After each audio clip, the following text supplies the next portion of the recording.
and welcome to Thursday with a Friend. My name is Lawrence, or Punk with Toys, as you know, and my guest today is Shark Eyes Picks, or Adam, whatever you want to call him. Thank you for joining me. Thanks for having me, mate.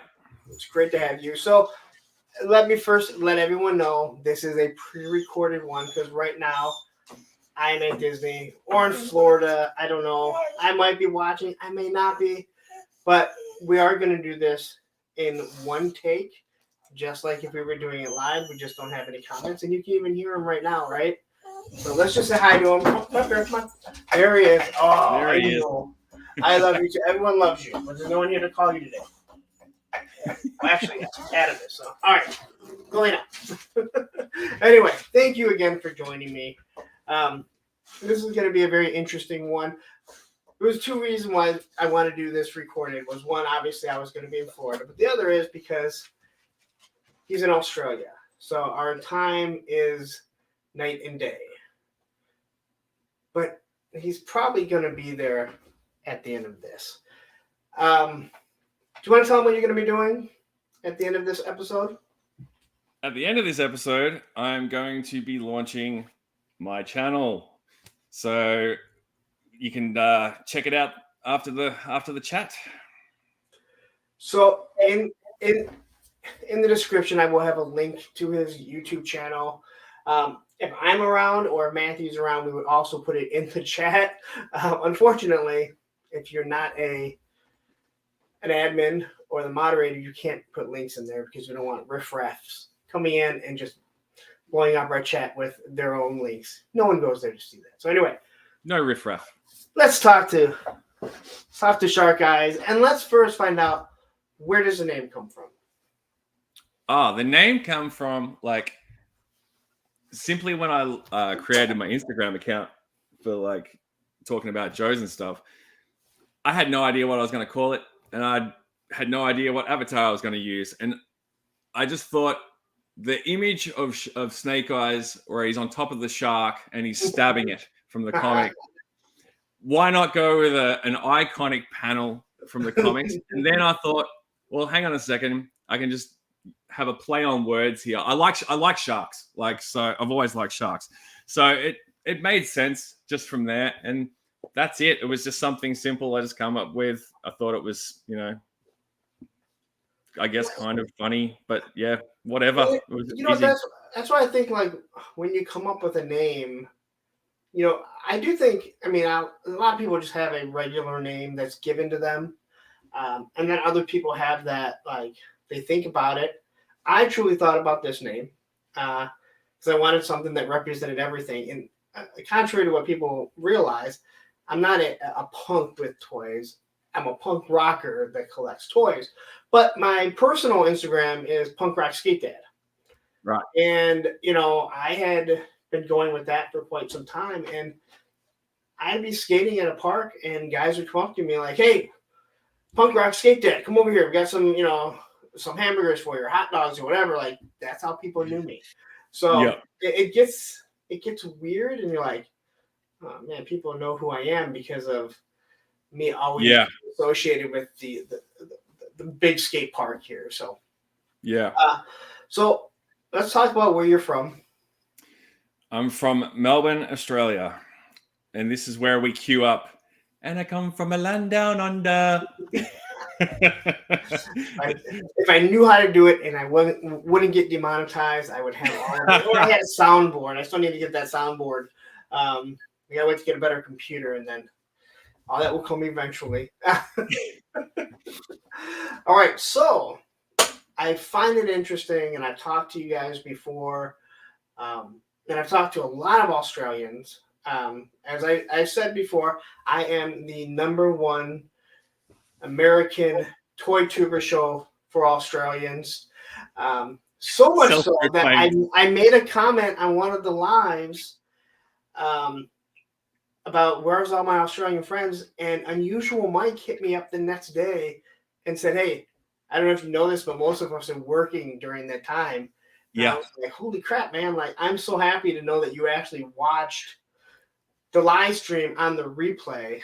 And I know a lot of people do. I do see that. So Man, I'm gonna go you one better, right? So recently, like as you know, and some of the viewers obviously won't, I got injured at work, and so as a result, my roster was restructured, and I was asked like what day I wanted to have off, and I deliberately chose Tuesday so I can catch your show.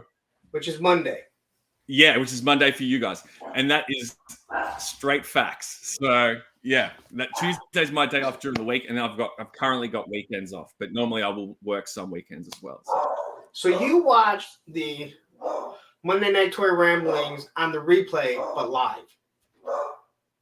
So it's technically No, you're like watching when well, both. yeah, when you watch it on Both. Tuesday. Like That's when the replay technically is on Tuesday. yeah, But you're in the future, so you were watching it live. that's right. We're watching it in the future over here. Well, And you know yeah, what, there's a few Aussies. There's a few Aussies that are definitely in the mix. Like obviously, Frostbite, Lenny, and Ronnie Trickshot, Aaron, who are my fellow like co-hosts in Lenny's show. We're all from here, and then there's a few others that are definitely in the mix as well. Rob Vegas, he's another Aussie. I don't think he watches your show, but he's actually a guitarist. He's got a metal background, and yeah, he's another big Joe collector. So, oh, that is yeah. interesting. Yeah. No, and I gotta say, I definitely appreciate that.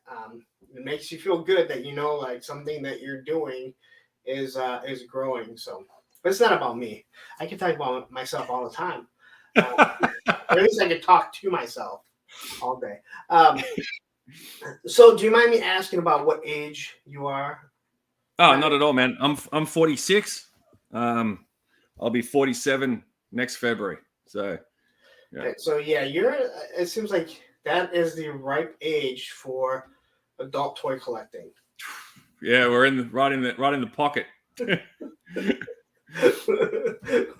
when you've lost the will to do everything else, but you're like, you know what? Toys doesn't hurt the body. You just buy them and you look at them and you just look at your bank account and go, see, I don't have any money to go out and do anything. Exactly. And I don't want to go out and do anything. I like being at home. You know what? You know, I always talk about being single, but it's kind of like, if I don't leave my house, and everyone's told me like, well, if you go out, maybe you meet someone. And it's like, yeah, but then I have to go out. That's too much effort. It is. So growing up in Australia, obviously around the same age as I am, it's just starting to pour outside right now. So at least I don't have to worry about the dogs wanting to go outside right now. How was your family life growing up like? So my mom and dad, like, they divorced when I was like a baby. So I have no recollection of them being together. And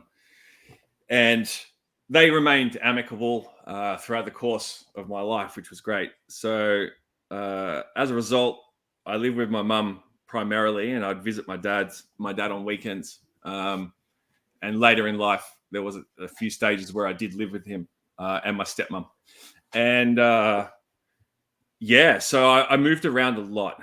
My mum remarried, and then that went pear-shaped. And so we moved again, and then she eventually found another partner, and he was a former policeman, and he had retired, and he wanted to buy like a business. So I lived in Melbourne, all over Melbourne, north, south, east, west.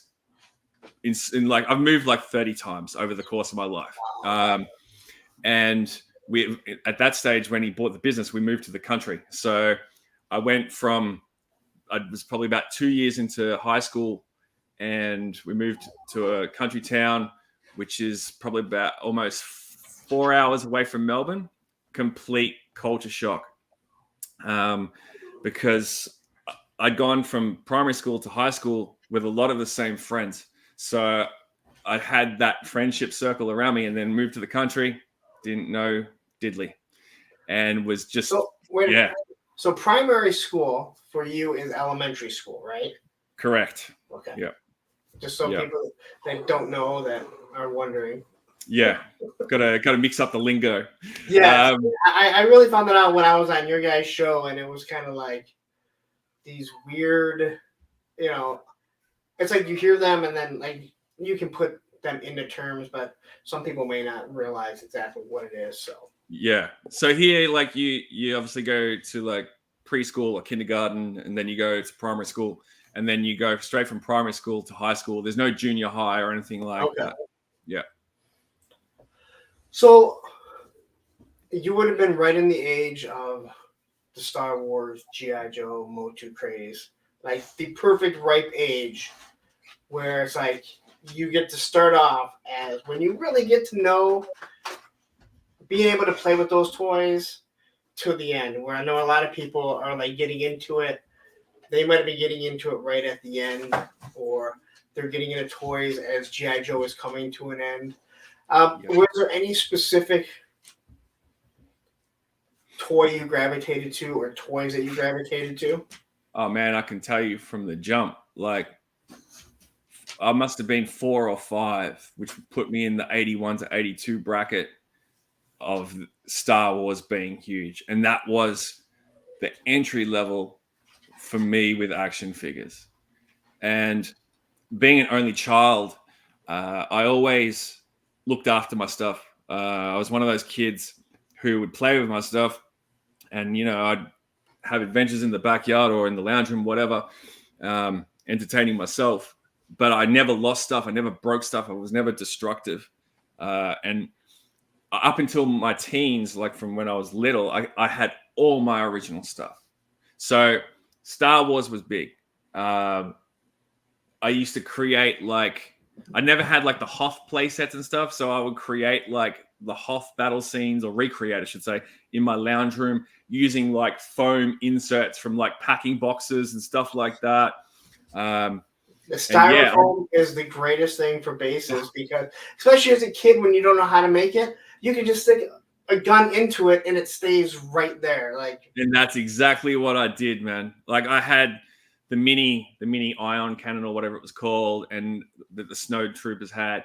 I had the radar dish that you press the button and it would explode. Yeah. Like I'd create Hoth through and through. I never had the AT-AT. Unfortunately, it was one of those things that escaped me. But I was like troop building from a young age, so I had multiples of like snow troopers and things like that.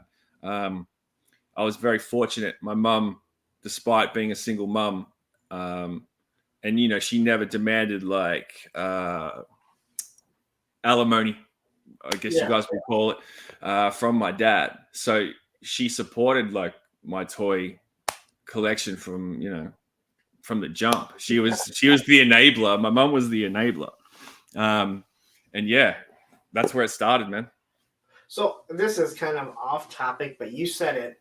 So do you call it the AT-AT or the AT-AT? As a kid, I called it the AT-AT. And I think over time, I naturally just referred to it as the AT-AT. But it was always the AT-AT as a kid.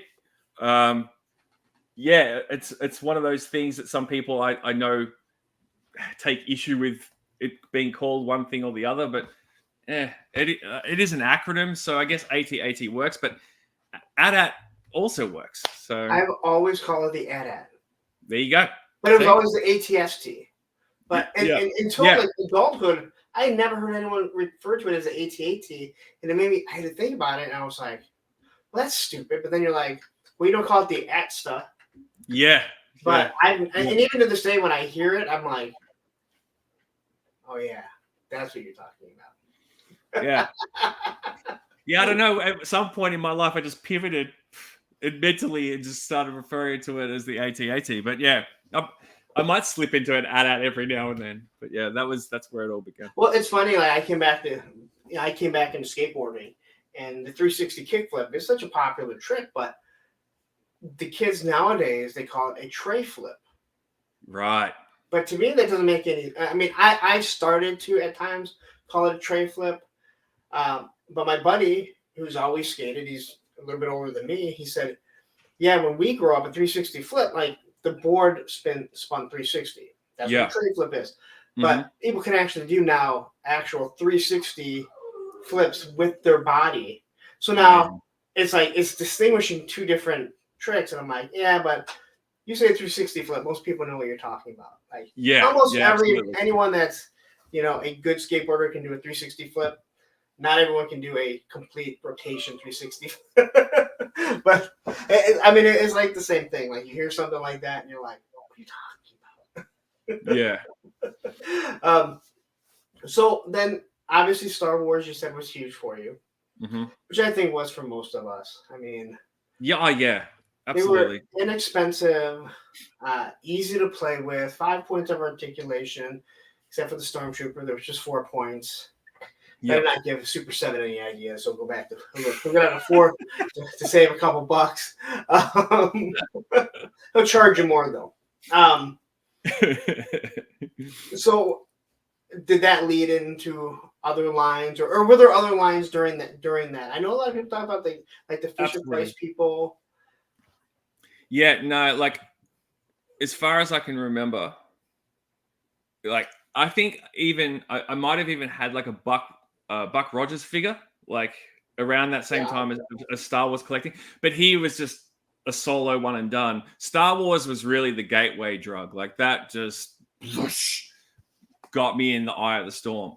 But yeah, that definitely led to other things. As a kid, you just sort of go to shops and you might pick, your eye just goes, ugh, and you just like end up picking up something random and you take it. That happened as well. So like, I remember I got an Action Man. So that was G.I. Joe here, but under that branding from the British Palitoy company. Now, were those 12-inch figures? No, this was the actual 82 Joe line. Okay. Action Man. So here there was a company named Toll Toys. They distributed them, but they looked exactly the same as the Joes with the same cover art, same figures, but just Action Man branding. And the first one I got was Short Fuse, and it was one of those, just picked it up, had it, and I don't remember ever using him in my Star Wars playtime, but he was around, and at some point he was just discarded into like a bin of Lego, I think, and he was broken. Like his O-ring had snapped. I don't know. I might have even been playing with him and I snapped it somehow, and then he was just like, well, over here. You know what I mean?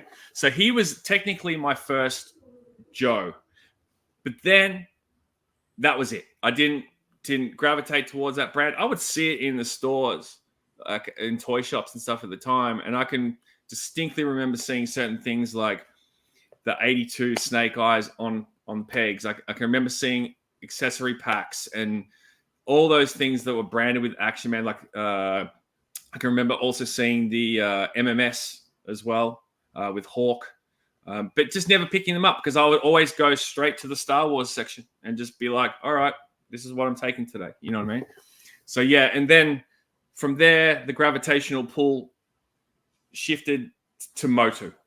And I was massively... Can I stop you one? Stop. So the reason why I'm going to stop you is because you're saying you shifted over the Motu. I have to run down and grab my small dog, but I want you to be talking, not wonder why I'm running.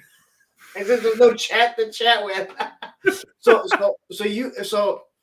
you had G.I. Joe, but you were more Motu. Well, yeah, I was still Star Wars, and then Motu came along, and that caught my mind's eye. Yeah. All right, so tell me a little bit more. I'm going to be listening. I literally got to run down the steps. No, you're good. You're good. So basically, I can't remember what the first figure was that I got, but Motu came along, and it captured my imagination like it captured so many other kids' imagination. And I went deep into that. He-Man, Skeletor.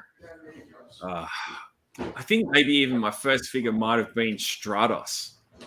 I could be wrong, but I distinctly remember having him.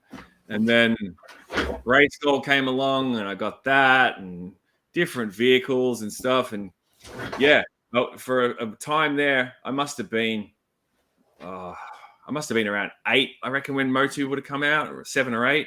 and yeah, that really had a hold of me. But Star Wars was still being played with as well because, as I said, I kept everything. So yeah, that was the next pivot point. Let me tell you about the shit show that I just dealt with. I don't know if you could hear my old dog, which is my ex's dog. Yep. I'm watching him. I don't know if you could hear him whining. I could hear a bit, yeah. He was on the steps halfway up. So then I went to go get him, and he ran down the steps. And I had like this foray at the bottom. Then he went all the way down. Then Roman came down. And I'm just trying to grab him to bring him up here. And then Roman tripped going up the steps. I'm like, like you were halfway up the steps. All you had to do was come up. Then you would have been whining. Or you could have just stayed there.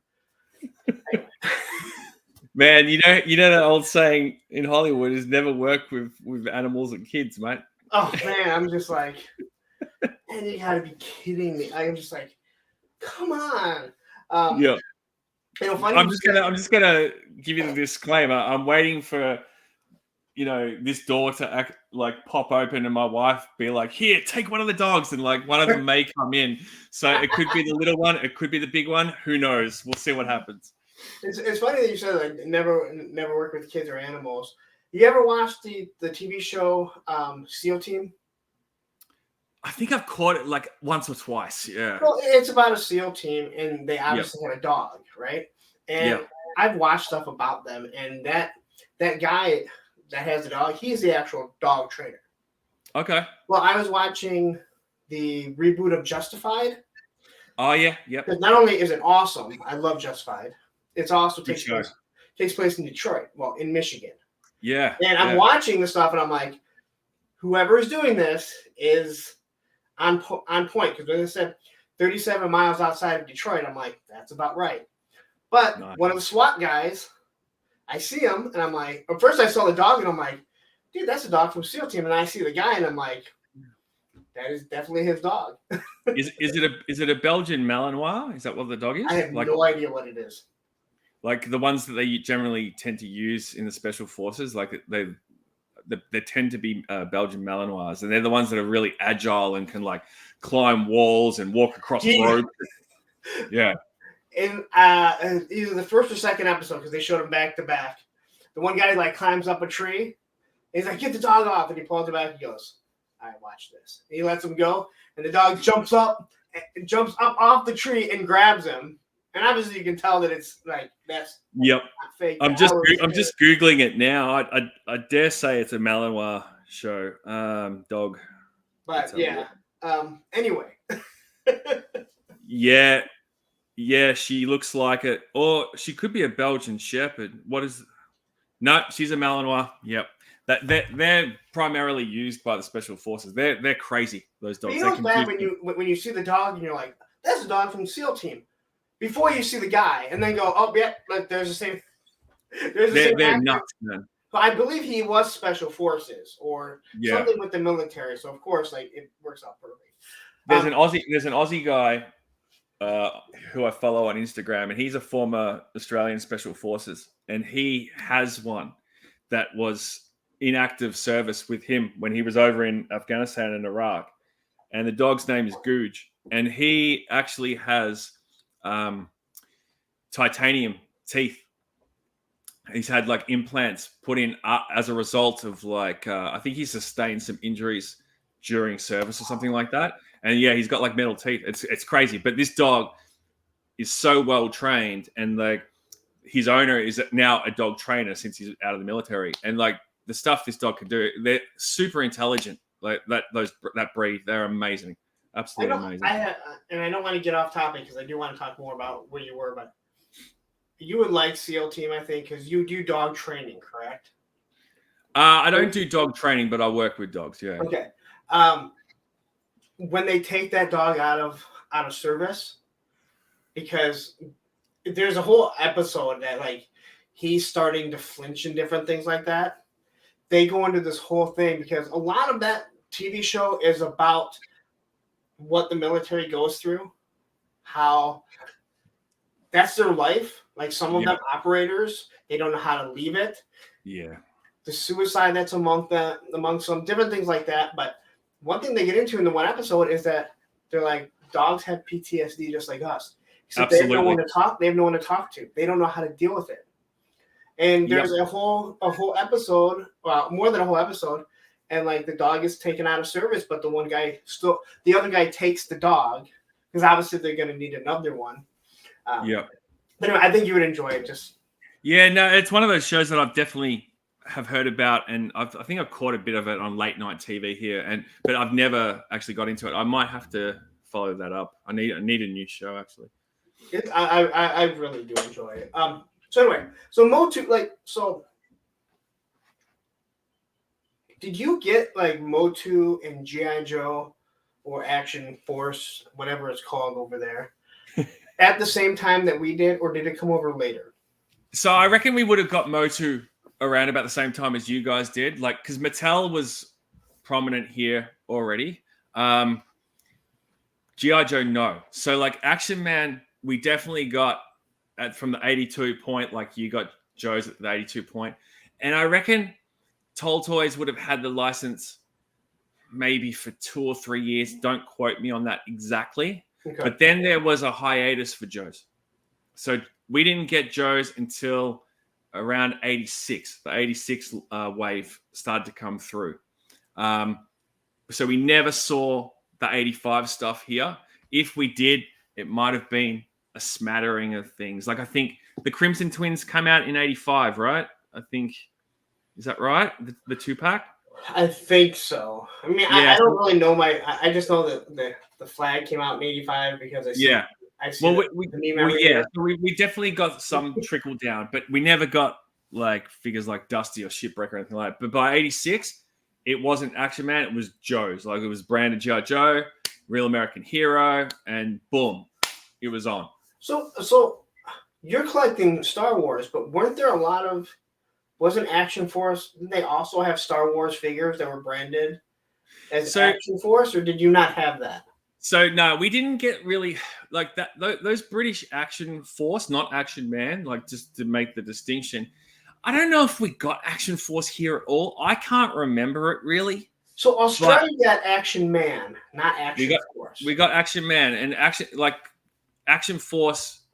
Those figures that you see, those vintage ones now, they may have trickled through, mate. I honestly don't remember. If they did, I never bought any.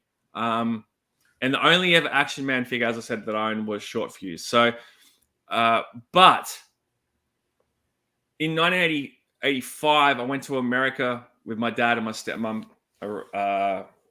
We one Christmas, and this is a great memory. So one Christmas morning, I woke up. I was at my dad's house and go to do all the presents, and there was a massive box in the lounge room, and I'm like, "What the hell is this?" Like I had no clue what was in it. And you're an only child, you said. Yeah, only child. So you know it's for you. Yeah, had my name on it, and this box. Yeah, so this box had it was big, and so I ripped the paper off. I'm looking at the box. It doesn't give me any indication of what it was. So I start opening up, and inside there's another box. I'm like, okay, so I pull that box out, I open it up, and inside that was another box. I'm like, okay. Pull that box out, open it up, and inside that was another box. And so I pull this box out, and by this stage, the box is like about this big. I'm thinking, this is a lot of work for whatever's in this small box, right? And I guess my expectations were sort of dwindling. Like I've gone from this massive box to this small thing. And so I open it up, and as far as I can remember, inside was like an envelope, and I open it up and I pull it out, and what it was were airline tickets, and there was like a reference to Disneyland. So my father, he was a race horse enthusiast. So you almost said something really bad. You almost did something really bad there. I mean, that was a race horses. I was like, whoa, I don't know if you want to go there. Demonetized. So, Okay, Arnold Schwarzenegger talking about his dad. so he was a racehorse enthusiast. We owned racehorses, and he was a keen punter. I spent a lot of my childhood weekends on racetracks. So, Did you say a king punter? yeah, so like betting on the horses. Okay. Yeah. So that year, like I can't remember which race it was, but it was a big one. It might have been the Melbourne Cup or something, or the Cox Plate. I can't remember. But he had like a massive win on a horse. And as a result, he decided that we were going to go to America that after Christmas. So he bought like the plane tickets, and that's what was in the envelope. And like I opened this up and I realized what it was because I was old enough to, read and realize what I had in my hand, and my jaw just dropped, man. Like I was like, oh, we're going overseas. Like this is my first overseas trip. And so fast forward, comes time to leave, go to America, and we go to Vegas. And I can we're staying at the old Circus, because this was old Vegas. So we go to Vegas and we're at Circus, and I can distinctly remember walking through one of the areas of the casino, and there was like a gift shop, and it had like toys for days. And I remember seeing all this G.I. Joe stuff, and I'm like, probably not really fully aware that was Action Man, but the art was obviously the same. So there must have been some connection in my head because I gravitated towards it. And I remember seeing like the Skyhawk on the shelf and Deep Six and the Shark. And for some reason, I wanted Deep Six and the Shark. But we were going somewhere. I can't remember where we were going, like maybe going to eat or something. And my dad's like, we don't have time for this. And I'm like, oh, fine. So off we go. Anyway, that night, going to bed, I'm like thinking, really wanted the shark. Couldn't get out of my head. And I went to sleep, and I wake up in the morning, and sitting on the end of my bed was Deep Six and the Shark. My dad had gone back out that night probably to play blackjack, and he must have remembered that I'd had a keen eye for this toy, and he went and got it for me. And so that was my first official Joe. That is awesome. Like, I mean, I love hearing stuff like that. I know I asked, you said you were in the middle of watching the one with PNC that I did, and he tells a couple stories like that about his dad. I don't know if you made it that far, but he specifically talked about how his dad did things like that. And again, like I think like that was so cool. My dad always, my mom passed away when I was 13. My dad was always the one that did stuff for us. Yeah. There was my dad and like a friend's mom. Every other parent really didn't do anything. It was always our parents. So like when I hear stuff like that, it's like it's those little things that you remember, like the little things, that I know that I do with my kids. Like that's what they'll remember. At least you hope that they do. So I think that's awesome. That the fact that he noticed that on his way to go play blackjack. Yeah. And that's the thing, man. Like that mental connectivity stays with you when it comes to these sort of impactful moments with toys as a kid. And my dad is solely responsible pretty much for me being a Joe collector to this day, because like that was the jump off, you know what I mean? And my dad actually passed away almost 10 years ago. So he never got to see like the flag or all the other stuff that I have now, like, because, I went heavy in collecting in the last 10 years. So, and there's probably, if you look at the psychology of it, there's probably a part of me that collects this stuff because I had that sentimental attachment to my father, to what he did, you know what I mean? And so, yeah, man, here we are. So. No, I fully understand that. Like I still like the 1/18 stuff, the 1/18 stuff. But I mean, if I didn't have a connection to it, obviously with the flag, and there's so many of my original characters and original figures, I don't think that I would really care as much. But they really do take me back to a place We've all heard my story about about getting all the shipwrecks, but it's yeah, it's embedded. The first time I saw GI Joe, the first time I saw the GI Joe commercial, I can remember where I was at, sitting what I was playing with the TV and looking back at my dad and asking if I could get one if we see one. And the fact that I can remember having the Lone Ranger and Tonto there, the Snow Speeder and the Star Wars figures, the old style gray TV that it was on a shelf that probably shouldn't have held anything more than a figure weighed. And I remember the first time I saw the first figures that I got. Yeah. I remember finding Storm Shadow, like all those little things. I also remember some bad things that I did, that like I don't like talking about, but oh man, it goes both ways, man. It definitely goes goes what a brat I was to my mom. That I to this day I feel so awful about. But that's what kids do, they say stuff. They don't really realize like what your parents actually what they did. Like they went out and did something for you if they didn't have to. Yeah. So did you continue so you get into G.I. Joe or Action Man, which I'm fascinated, and I know some people may not realize this, but I didn't really know. I knew there was Action Man, but I didn't realize Action Man and Action Force were two different lines. This stuff always just fascinates me that it was called something else. Yeah. So did you continue to play with or collect? I don't want to say collect. We weren't collecting back then. We were playing, even if you were taking good care of it. Did you continue to play with like Motu and Star Wars, or did you gravitate away from one, or were you always into all of them? So, like, I definitely grew out of Motu, but Star Wars stayed with me. I was a massive Star Wars fan, like from the movies to the comic books to the toys. Like, I was big into it, man. And but then when Joe's came along, like that, and this is obviously after like Return of the Jedi was long gone. I think there was a natural dip in my passion for Star Wars collecting because there was just no, it was over.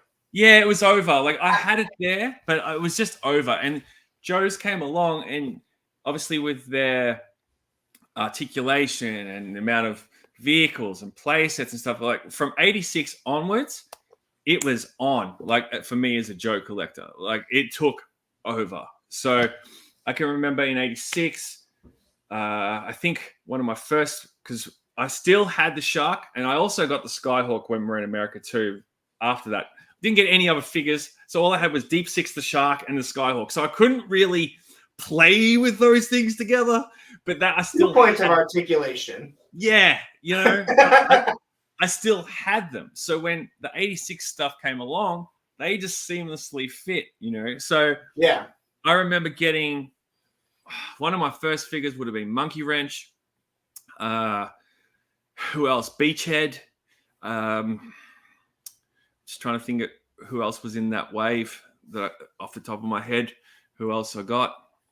I can't only remember specific examples, but I started collecting heavy, and pocket money straight towards Joe's. Like I would get money for lunch when I go to school from my mum.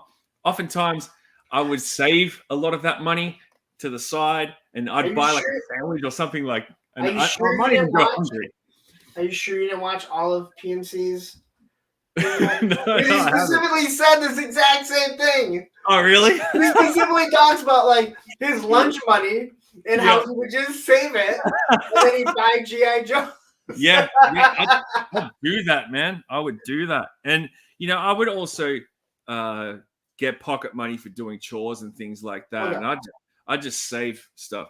So I need to add, though, also, probably predating Joe's, I did get into Transformers as well. So I had quite a fair few Transformers. Like one of my first awesome Transformers was Jetfire. And I can remember the first Transformer I actually bought with my own money. It was actually a layaway, or we used to call them a lay-by here. And I was unsure of this concept lay-by. So you could get a toy and you'd pay it off incrementally over 4 weeks. And my first one of doing that was Grimlock. And I can remember just wanting to go to that toy shop, throw the money down, and get Grimlock. So Grimlock holds a special place in my heart. But yeah, I still had the Transformers. I still had all the Star Wars stuff. I think I got, because I was the sort of kid that even though I collected stuff, I did grow out of things like Lego and whatnot, but I still had it. And I can remember when I was collecting Joes and still collecting Star Wars, I decided that, in order to sort of fund that, go heavier into that sort of side of things, I sold off like my Lego and Motu, and I think I sold it all off at a market, we call them trash and treasure markets, but like you would call it, I guess, like a swap meet or something like that. Okay. I don't know, but yeah, at a local market, I sold off all that stuff for really cheap, and these were complete sets of like the medieval Lego. Like I had a lot of that. The space Lego, like all the OG Lego sets from those lines, all got sold off. And I funneled it all into Star Wars and all into Joe. What do you think about how much money we got rid of? Because, man, again, who would have known? But again, you went to know. Yeah, but I can go downstairs and look at my G.I. Joe collection and look at all the stuff that I had even as a kid and think about how much money I could have if I just never played with it. But the memories are everything. Yeah. Like, you can't put a price tag I don't know, like selling a completely boxed USS Flag for like $50,000 probably wouldn't. I may be able to sacrifice a couple memories for that, but because God knows it's going to take me about 50 years to make that much off YouTube using that story. So as you start getting older, as we all do, normally we start to put the toys away, or at least don't let people know that we still play with them. Mm-hmm. I was always one. The G.I. Joes I still pretty much had hung up at times. Yeah. Most of them got boxed away, but there was still some stuff. But no one really knew that, you collected. And I know come 9th grade, I was no longer. There probably wasn't any reference of G.I. Joe really in my vicinity. It was all skateboarding by that time. So did you ever start to pull away from playing with toys or collecting and get into other things? Okay, so at the start of the show, I mentioned how I moved to the country. So when I moved to the country, obviously had no friends, had to make new friends, but I still had all my stuff, which came with me. I had all my Joes, all my Star Wars stuff, probably some other bits and pieces. And, in my bedroom, I had these double cupboards, which were huge. And inside the cupboards were shelves. And so we had a spare room as well. So I would keep clothes and stuff in there. And in my bedroom, these two cupboards were essentially dedicated to toys. So, and they were big, like almost, floor to ceiling sort of cabinets or cupboards. And so on those shelves, I would set up displays. So for instance, one alcove inside had like Jabba's throne room set up. So I had like Jabba, had all the people from that Jabba's court, and had Chewie and Leia Bouche and all that sort of jazz. And that was just sitting in there. And then there was pull-out drawers in there, and I kept all the figures in the drawers as well as other things like comic books and stuff. And I had some Star Wars stuff that was still packeted and boxed that I'd been given as gifts as well. I had a Millennium Falcon, a Return of the Jedi Millennium Falcon that I bought. It was in the box, but it was loose, but it was complete. It had the mini ball, it had everything. So I kept the box up the top, stored away, but in that another alcove, I had the Falcon set up, and I can't remember what other things I'd have around it. It might have been like, the Hoth sort of thing where they're escaping, like about to escape Oh, from, I love that. And so I set that up with all the troopers and stuff. But I'd switch it around. Like I'd set up Joe stuff in there. So I was still kind of playing with this sort of stuff, but I wasn't on my lounge room floor doing bad stuff. But I'd kept it. And I was still actively buying stuff. So this was around year 9. So 3rd year of high school. Wow. Yeah. So I was still collecting. And by this stage, I looked at it more as collecting. Because I saw the value in it. Because I was going, when I'd go to Melbourne to see my dad, I'd go to like toy meets and stuff like that. So I would see these adult collectors buying this stuff. So I knew there was a value attached to it. And I think because of the nature of me and the way I had looked after my stuff, it only sort of propelled that forward.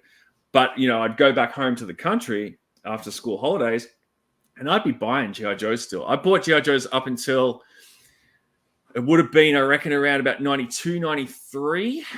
I was actively still buying, but then my interest shifted. So I started to get into basketball. I was hanging out with like skater kids and like the less desirable element, let's call them riffraff of high school. So my interest shifted, started like being interested in girls, and then, I could never skate, but like I will always appreciate skateboarders and what they could do. So I just hang out with them, and in the country, like at that time, that country town only had a population of about 20,000. So it's a relatively small town in the middle of nowhere, man. Like there's nothing for 4 hours.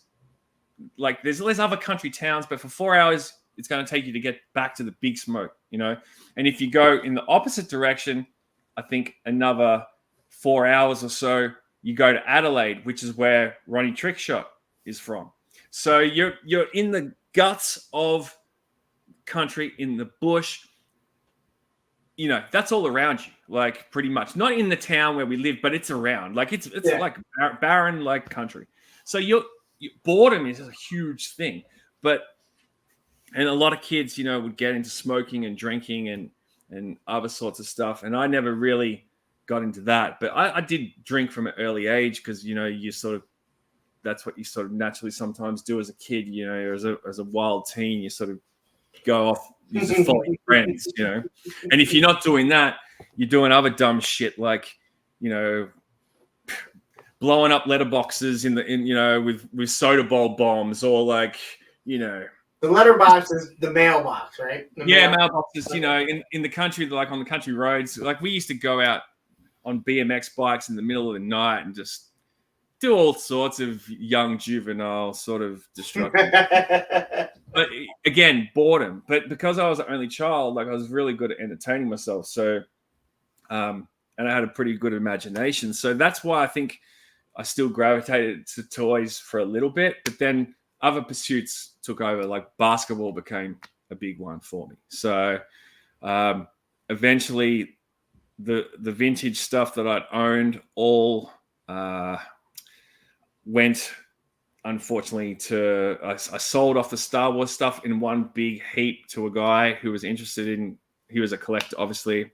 I sold it all off for a ridiculous low price. I think I sold the whole bunch for about $600. And that was a lot of money as a teenager, though. You're like, $600? Like, well, I mean, you're talking the early 90s, right? Yeah. Early to mid 90s. 93, $600 for, that is like so much money for us. Yeah. And like, I was playing video games with a reckless abandon and like arcade games. Where I live, my parents, my mum and my stepdad, they owned a motel. And the motel was directly in the middle of town, right? And through the concourse of the motel, you had one entrance on one end of the driveway and the exit down the other end of the driveway. And at the very end of the driveway, literally the business next door was a video library. And it was called Movie Land. And it was a massive video library. And they had arcade games that would regularly be changed over. And they had at least 5 machines. You'd have a pinball machine, probably like a Daytona machine, an NBA Jam, Mortal Kombat, whatever. All the popular games, they were there.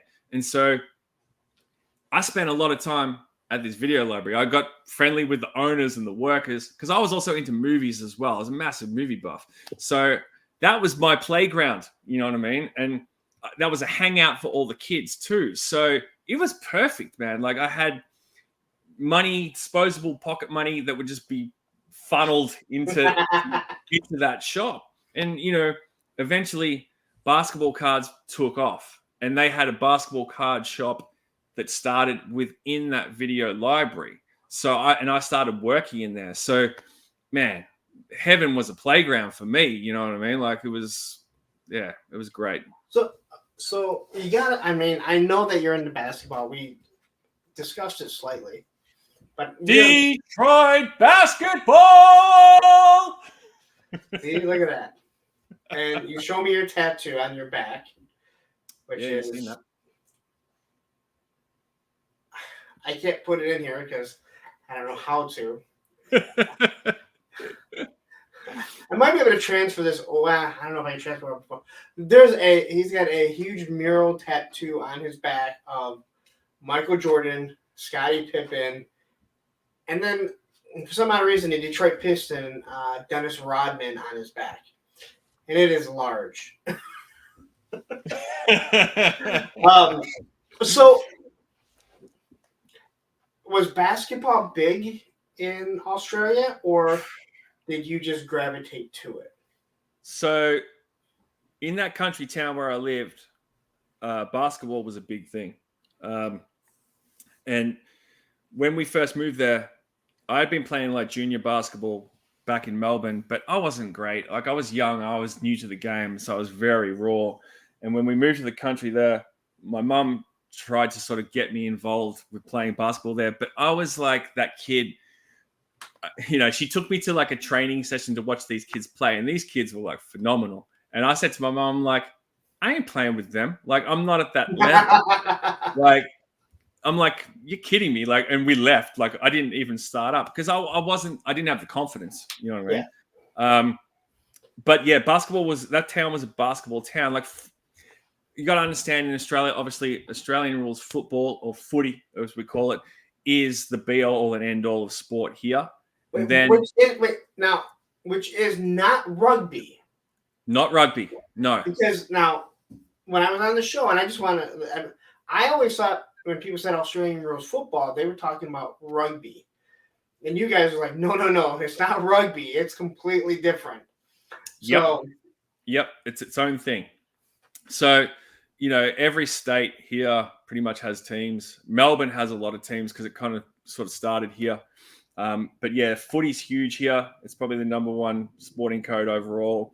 But with that said, rugby league is popular in some of the other states. So where Frostbites, Lenny is from, up in Canberra, he's big into it. And in the New South Wales area, they're big into it. But we have a team here in Melbourne and people love it as well. But here, Melbourne is very much an Australian rules footy town.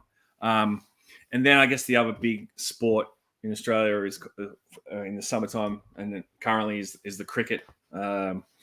You know, so those sporting codes always dominated, but basketball never did. But in the 90s, around 91, when the Bulls won the first championship versus the Lakers, Michael Jordan's star obviously just took off.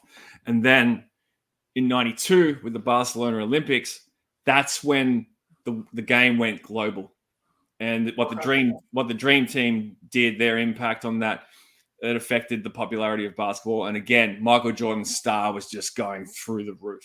So we were exposed to the NBA here in a very limited capacity. Like we didn't have cable really back then, but we'd have like games that would be played on delay, like taped and replayed. Yeah. So there was a following for it. But in 92 is when it really took off.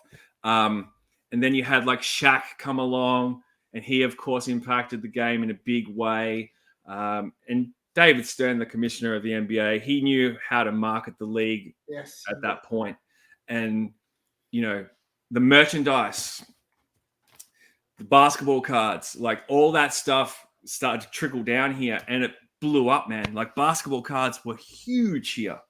And, when I sold off a lot of like my toys and stuff like that, I was funneling that into basketball cards and sneakers because I started to collect like I started buying Jordans and stuff to wear because they were popular.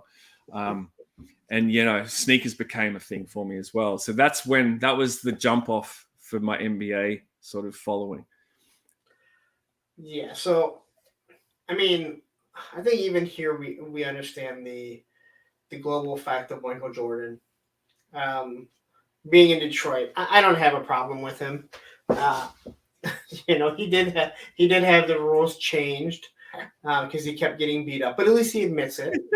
He admitted that the Detroit Pistons made him have to be better. Absolutely. What he did was, amongst being the greatest basketball player of all time, and it's not even a debate. I don't know how people debate it. It is not a debate at all. Yeah, the impact that he still has, with the shoes. I mean, they were Nikes. It's not Nike anymore.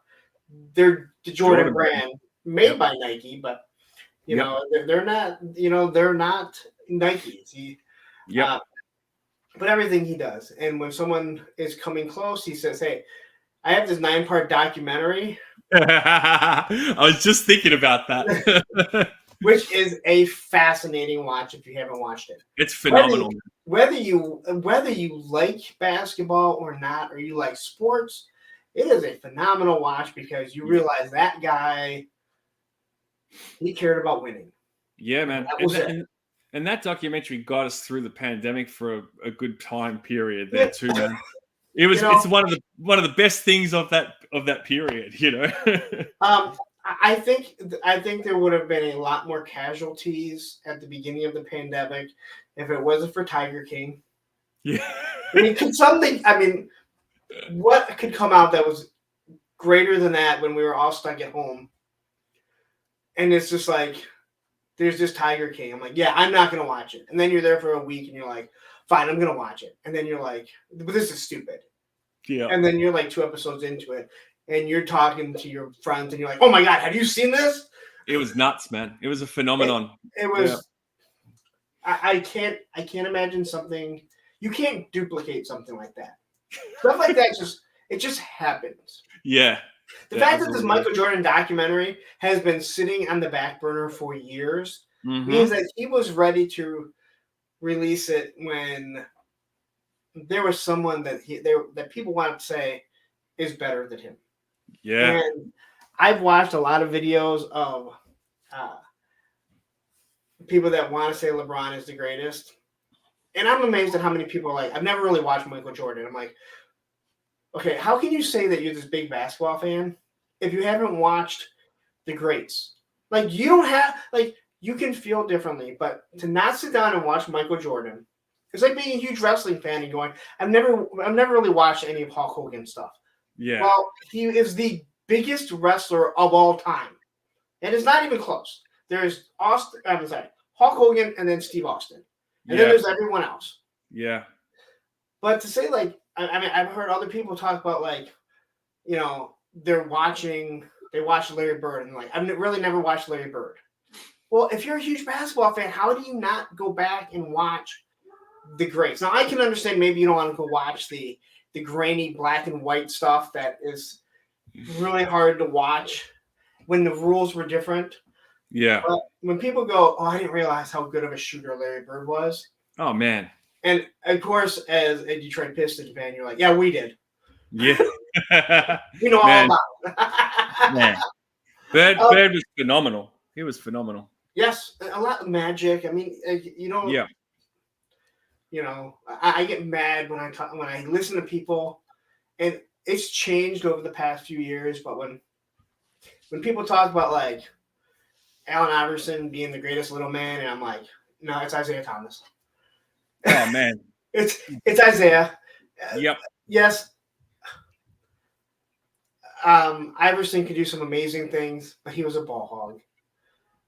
If you had someone you needed to win, you needed someone to win, and you said, "Hey, you can pick one of these guys."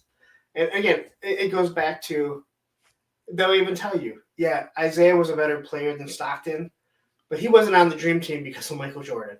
Absolutely, yeah. But you know what? Exactly right. Isaiah was an asshole. And Isaiah that's is an true. asshole. He's an asshole, all right?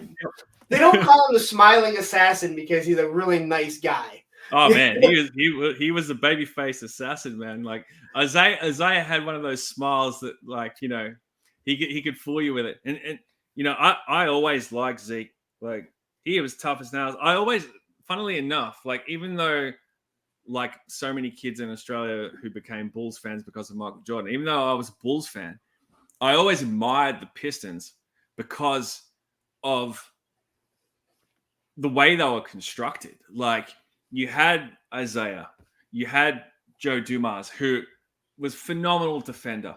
You had Lane When Beer, Michael Jordan says he's the best person that's ever defended him, yep, that's that right. says a lot. Speaks volumes, man. And like, you had Lane Beer, who was just this thug, dirty ass white boy, and then you had Rodman, you had Spider But he could Sally. play. He could play.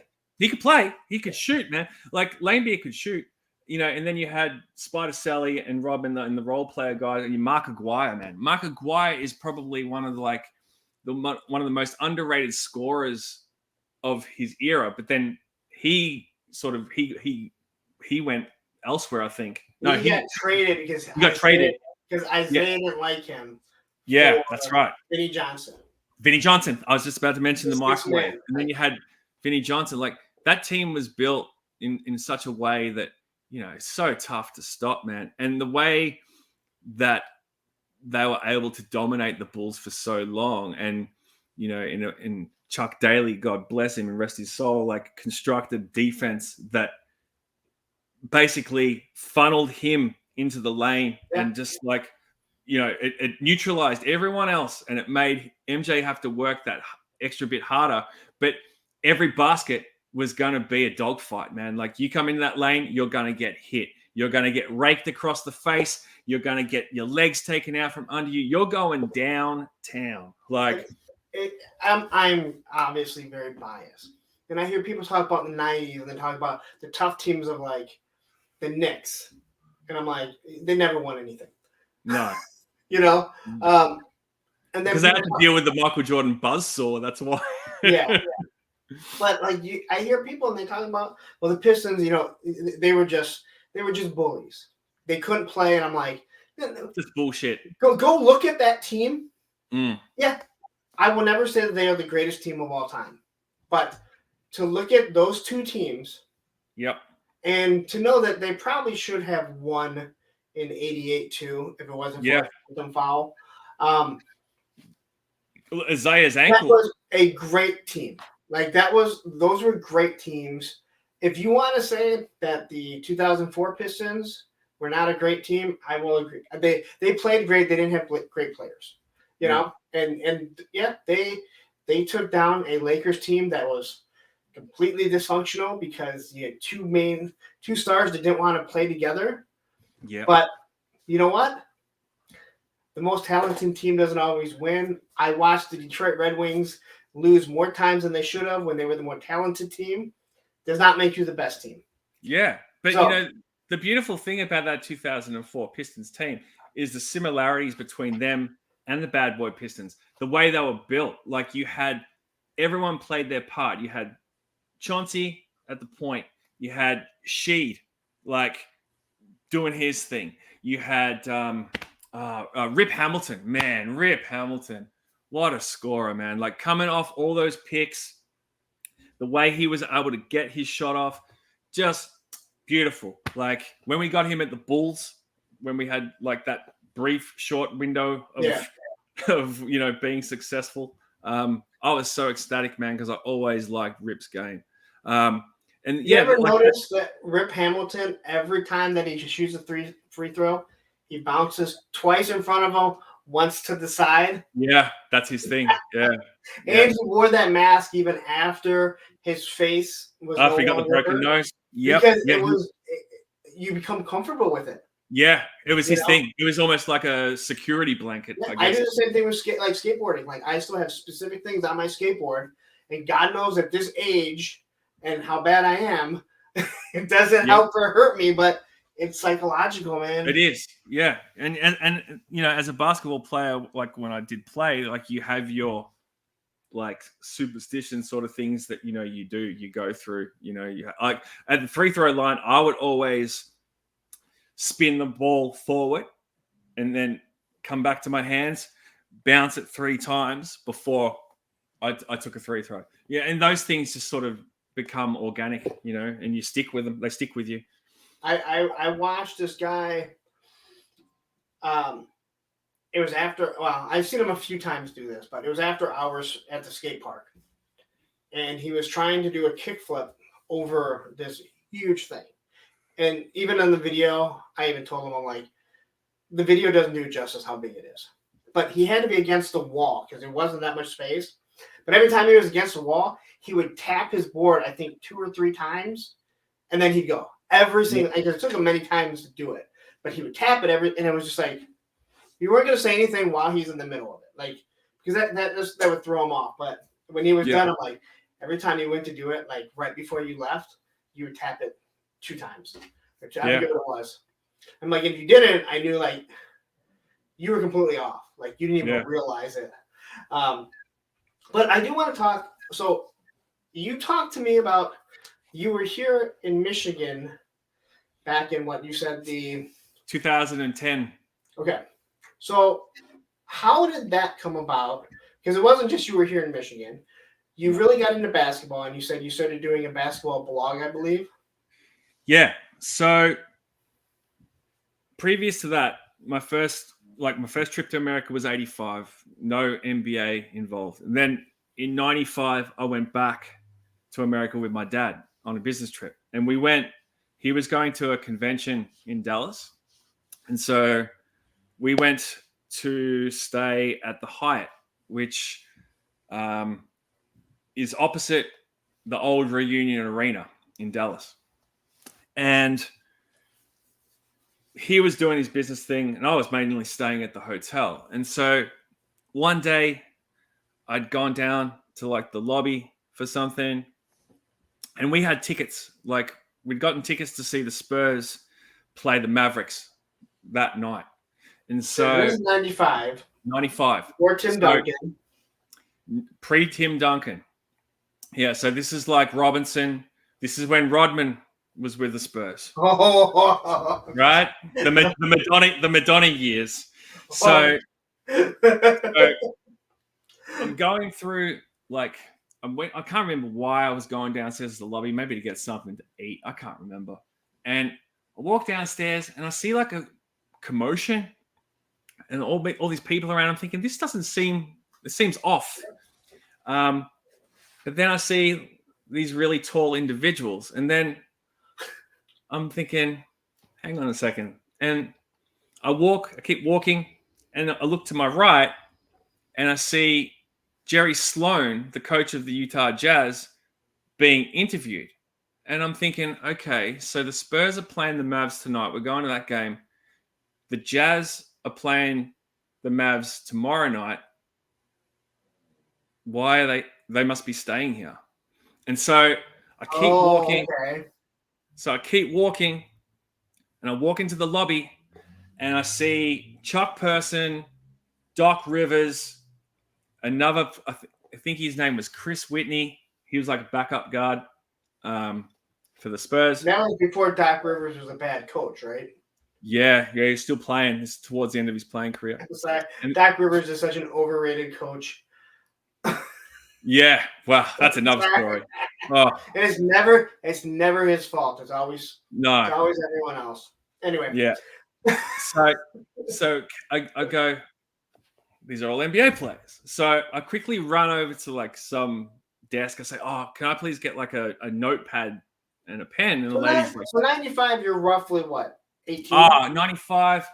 So I'm born 77. So I would have been pushing what? 18, 19, I guess, around about that Okay. mark. Yeah. So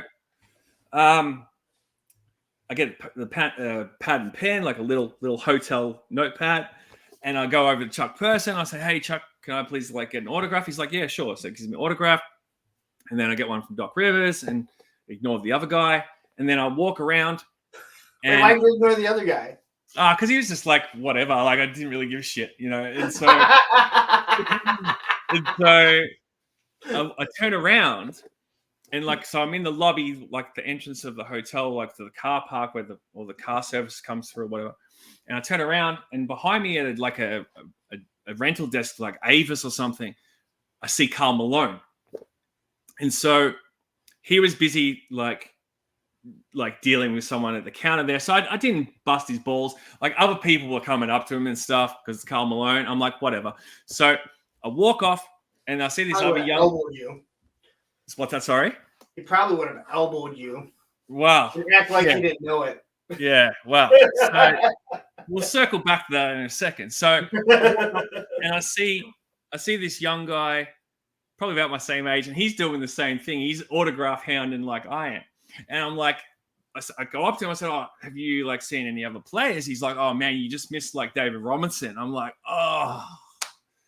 So you're into basketball at this point, like you are. Yeah. Like I'm heavy into it, so I know all these guys by face. You know what I mean? And I'm like, oh man, Dave Robinson. So I circle back, and I see that Karl Malone isn't as busy. People aren't like busting his chops. So I go up to him, and I'm behind him. He's got his back to me, and I say, "Oh, excuse me, Mr. Malone." And he turns around. He goes, "What?" And I'm like, "Can I please have an autograph?" And he just takes the pen and paper out of my hand, signs it, and thrusts it back in my face. And I'm like, "Thank you." And he just turns around and just fresh airs me. And I'm thinking, wow, that was kind of rude. So, I listen to sports radio all the time, and I gotta say this: there is no way that he remembers that. He's done that to a million kids, but you remember it. And every time that they talk about it, that they go, "Wow." I forget. I don't remember. I don't remember who this is.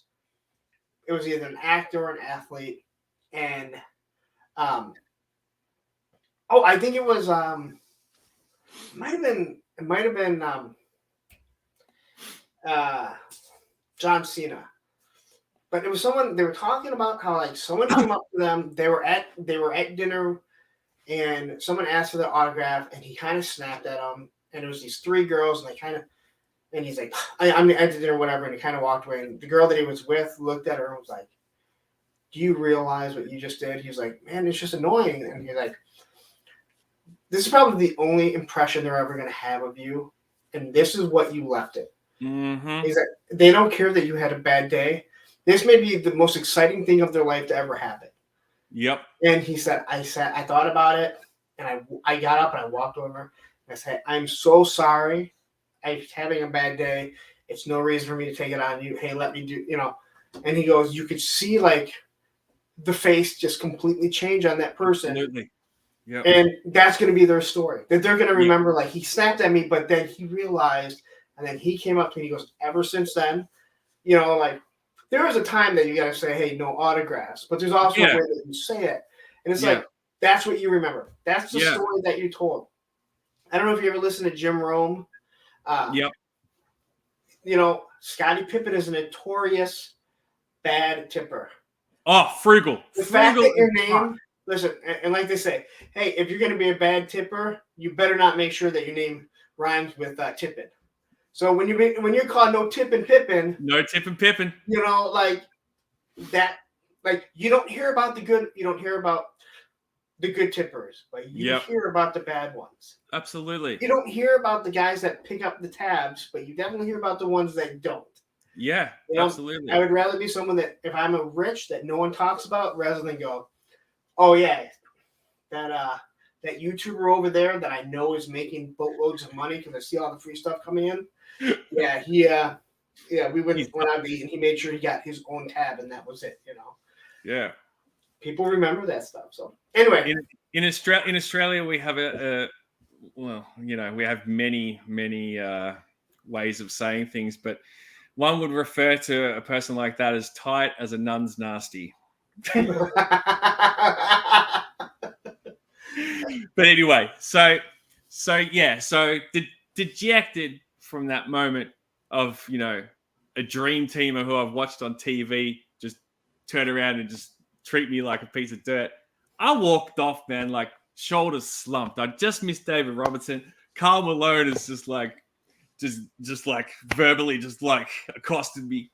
And I'm like, all right, well, I'm going to go back to the hotel room because my dad was actually in the hotel room. I'm going to go back and tell my dad what's happened, like, you know, what I've just experienced. So I'm walking off. I'm heading towards the elevators, and you'd come out of the lobby and you'd pivot right. So I'm walking off, and I was walking pretty quick, actually, because I wanted to get back to see my dad. The fact that you can remember exactly, like, oh man, vivid. you pivot And right. so- Like, the fact that you know that. Yeah, and so I'm walking off, and I turn the corner, and I literally bump into Dennis Rodman. And I look up, I'm like, oh, I'm so sorry. And I realized who I was looking at when I did it, because he had the Oakleys on, backwards cap, fuchsia colored hair, and like, I'm like literally like jolted back. Obviously, he's like a few inches taller than me because I'm 6'2", so he's about 6'6". He listed at 6'8", but he's about 6'6". And I'm like, oh, I'm so sorry. And he's like, hi, it's all good, man. Like, he was beautiful about it. I said, Dennis, I said, I'm a massive fan of you. Like, I'm actually going to come and watch you play tonight. I said, can I please get you to sign this? And he's like, yeah, sure thing. So I give him the pen, and he's pressing the thing of it, like to put the ballpoint out. But it was actually one of those ones where you turn it. And I'm like, oh, no, you got to twist it. He's like, oh, cool. So he signs the piece of paper. I said, thank you so much. He's like, oh, it's all good, man. I'm like, have a great game tonight. I hope you kick ass. He's like, I will. And he walked off. And even now telling you this, I get goosebumps, man, because I can, dude, honestly, I can tell just by your reflection, like everything that you're saying, like, again, you just went back to being an 18-year-old. Oh, dude. Like, life memory, just so visceral and so like such a memorable moment, because, you know, I just had my hopes crushed by an NBA player, and then to have them totally turn around by someone who was considered like to be a shitty kind of like NBA player and notorious and all this bad press about him, but he was good as gold to me, man. And I still have the notepad with the signatures on it, right? It's sitting in my bedroom in a little safety deposit box. And I will cherish that. Like, it's a small little thing, but like, you know, that stuck with me, right? So I go back to the hotel room. I tell my dad, I'm showing him the signatures, and I'm sitting on the bed and I'm looking at him, and I flip, like I'm looking at the Dennis Rodman one, and it's like this flourishing signature, and I turn it over, and I realized that he'd signed on the other side where the Karl Malone one was. Right? And I'm looking at Karl Malone's signature, which is like a piece of shit compared to like Dennis's, and I'm like, but anyway. So fast forward. Let's fast forward to when the Bulls trade Will Perdue for Dennis Rodman. And Dennis, who I idolized prior, is now a Bull. Imagine what that did to this brain, right? MJ's coming off the back of being defeated in the playoffs, embarrassed by Nick Anderson when he stole the ball from him. People questioning him wearing number 4-5, and you know, MJ's lost it, blah, blah, blah. And then they get Rodman. And I'm just like, this is the piece. This is what's going to change things. And sure enough, 96, 97, 98, another 3 rings. The rest is history. And 2 of those championships, who did they fucking beat? They beat the Utah Jazz. And Karl Malone got denied a ring. Twice. And you know how good that made me feel. Let me tell you, Lawrence, I still relish in that. I still to this day relish in that. If it makes you feel any better, I feel really good at that. Karl Malone and who was the other guy that left for the Lakers? They went ring hunting. Gary Payton? Gary Payton.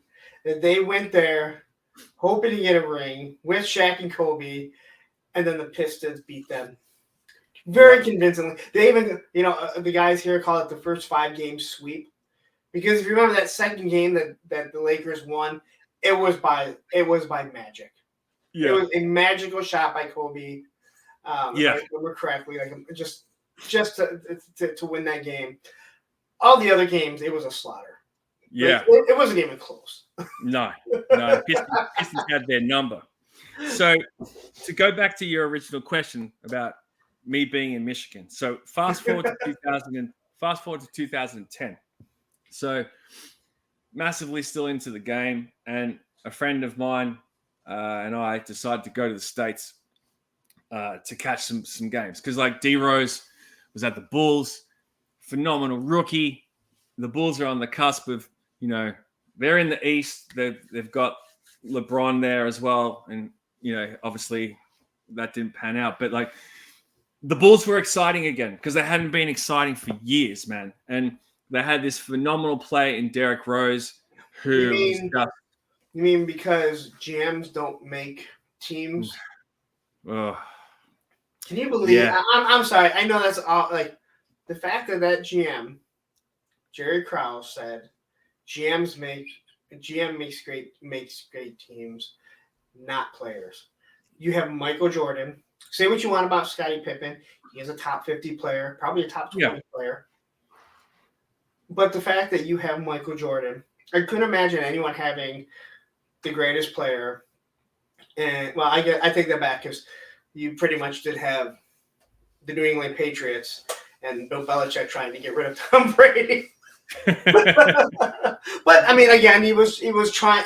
He'd rather get rid of you early than late. But again, like the greatest quarterback of all time, and you want to get rid of.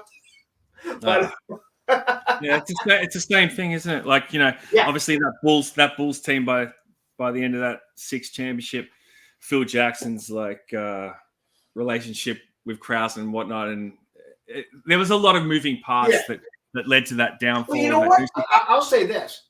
It's probably better that it ended that way rather than to watch them go flame down. out. Because then that whole lore of them becomes when people look at the Pistons and like, yeah, well, 91 came. Yeah. They won 89, 90, 90, 91. And then 92, boom, it was over. Yeah. Yeah. And it goes from glory to tears real quick. Yeah. But so the Bulls were doing good things around that mark. They're starting to win. Tom Thibodeau coaching, whatnot. So we went to America and we bought tickets to games in Chicago. But the Bulls were also playing the Pistons in Detroit. And we knew that it wasn't that far to get there from Chi-Town. So we decided to get tickets for it because we'd planned the trip around the schedule. And, we'd catch X amount of home games. And if there happened to be a road game somewhere that worked within the itinerary of things, we'd go there. So that's how we ended up in Detroit for a night. At the Palace of Auburn Hills, which was, as long-term NBA fans, seeing some of those iconic arenas for the first time, that in itself was an allure. Like going to the Palace, and especially considering how it got torn down not long after that. It's an Amazon facility now.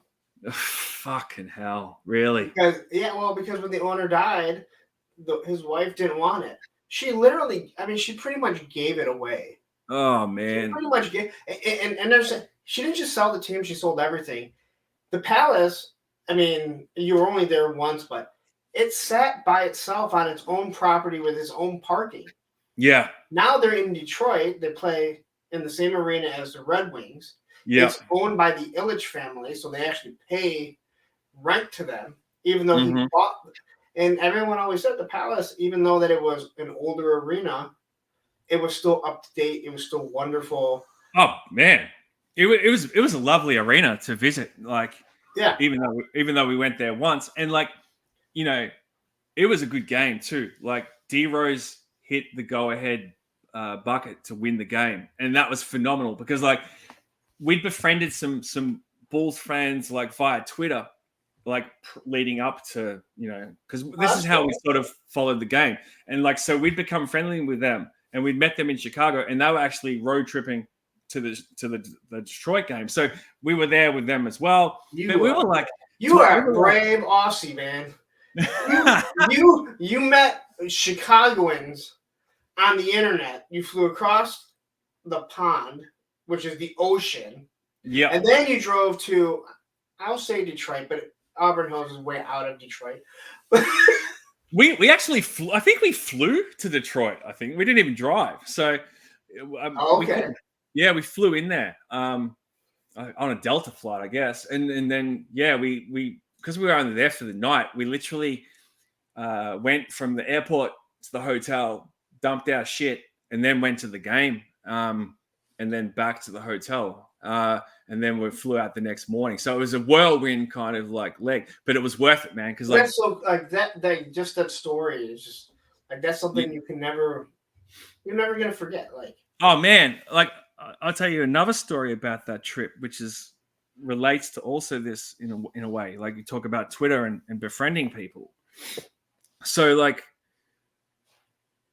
I got into Twitter around 2009, and because of the NBA, it was another way to connect to the game and to follow it. Because, obviously with the time zone differences here, we're working when a lot of these games are on. So you can only catch games on your days off or the weekend or whatever. So having your phone and being able to follow what's going on in the league on Twitter was a big thing, because you can have your phone and sneaky looks at it at work or on breaks or whatever. And so I was always like kind of savvy with using that app, and there was a big Bulls following at that time. And you have like all the people like on there who aren't just fans, but like the people who are involved with the organization. So, for instance, Bill Wennington, who used to play for the Bulls, won championships with MJ, Stacey King, those guys. So they'd often interact with people on Twitter. So I would like make comments and you get tweets back and stuff like that. And even that was just fun. And so before we went to America, like I tweeted Bill Wennington. I said, look, I'm coming over soon. And he's like, well, when you do, come and see me at the game. So I'm like, okay. So we go to the Bulls game, one of the first ones we went to.